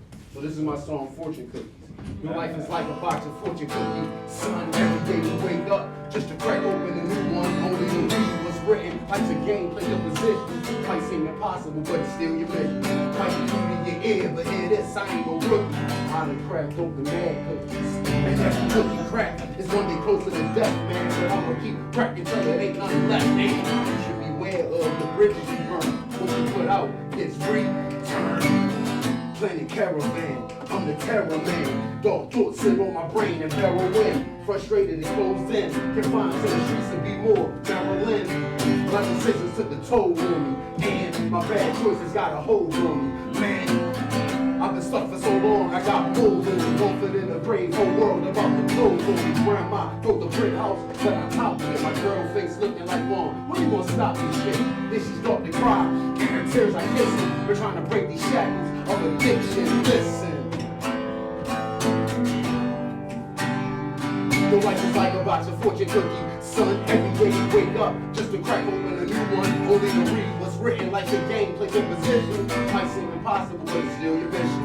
Might be new to your ear, but hear this, I ain't no rookie. I done cracked open mad cookies. And every cookie crack is one day closer to death, man. But I'ma keep cracking till there ain't nothing left, and you should beware of the bridges you burn. What you put out gets returned. Even in a hard time, God, you still cover me. Recovery of self-lead and self-discovery. I'm a one-of-one, there will never be another me. No, cause I'm self-conscious and self-obsessed. I don't act right. One hand held the light and the other held the crack light. Put my life under a black light. And see how I take 10 steps forward or 1 step back. I gotta close my eyes tight just to see the light. Get down on my knee, pray for God's might. And for those who love me despite, thanks for helping me fight a good fight. And I know Jesus Christ laid down his life just to see a sinner like me have a chance to get it right. They say my sins live in darkness, but they will die by exposing the light. Right? Your life is like a box of fortune cookie. Son, every day you wake up just to crack open a new one. Only to read what's written like a game, play your position. Might seem impossible, but it's still your vision. Might be new to your ear, but in this I ain't no rookie. I done cracked open bad cookies. Every cookie crack is one day closer to death, man. But I'ma keep cracking till it ain't nothing left. And you should beware of the bridges you burn. What you put out gets return. Your life is like a box of fortune cookies. Son, every day I wake up just to crack open a new one. Only to read what's written like the game, play your position. Might seem impossible, but it's still your mission.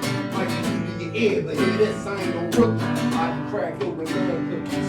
Every cookie crack is one day closer to death, man. But I'ma keep cracking till it ain't nothing left, man. You should beware of the bridges you burn. When you put out gets free.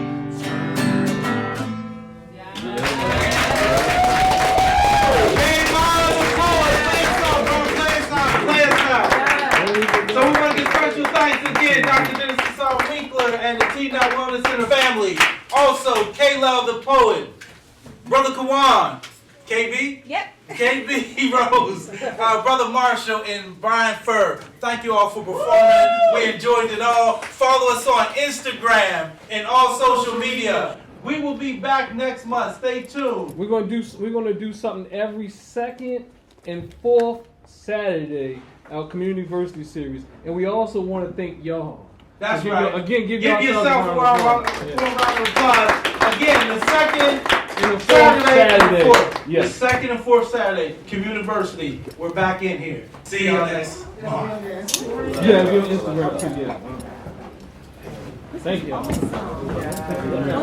When you claim your Africanness, you're going to get your mind back. Black and I'm proud. Black and I'm proud. When you claim your Africanness, you're going to get your mind back. Black and I'm proud. Claim your Africanness. Black and I'm proud. I'm telling you. When you claim your Africanness, you're going to get your mind back. Black and I'm proud. Claim your Africanness. Black and I'm proud. I'm telling you. When you claim your Africanness, you're going to get your mind back. Black and I'm proud. Claim your Africanness. Black and I'm proud. I'm telling you. Become a part of it. Embrace it. Become a part of it. Embrace it.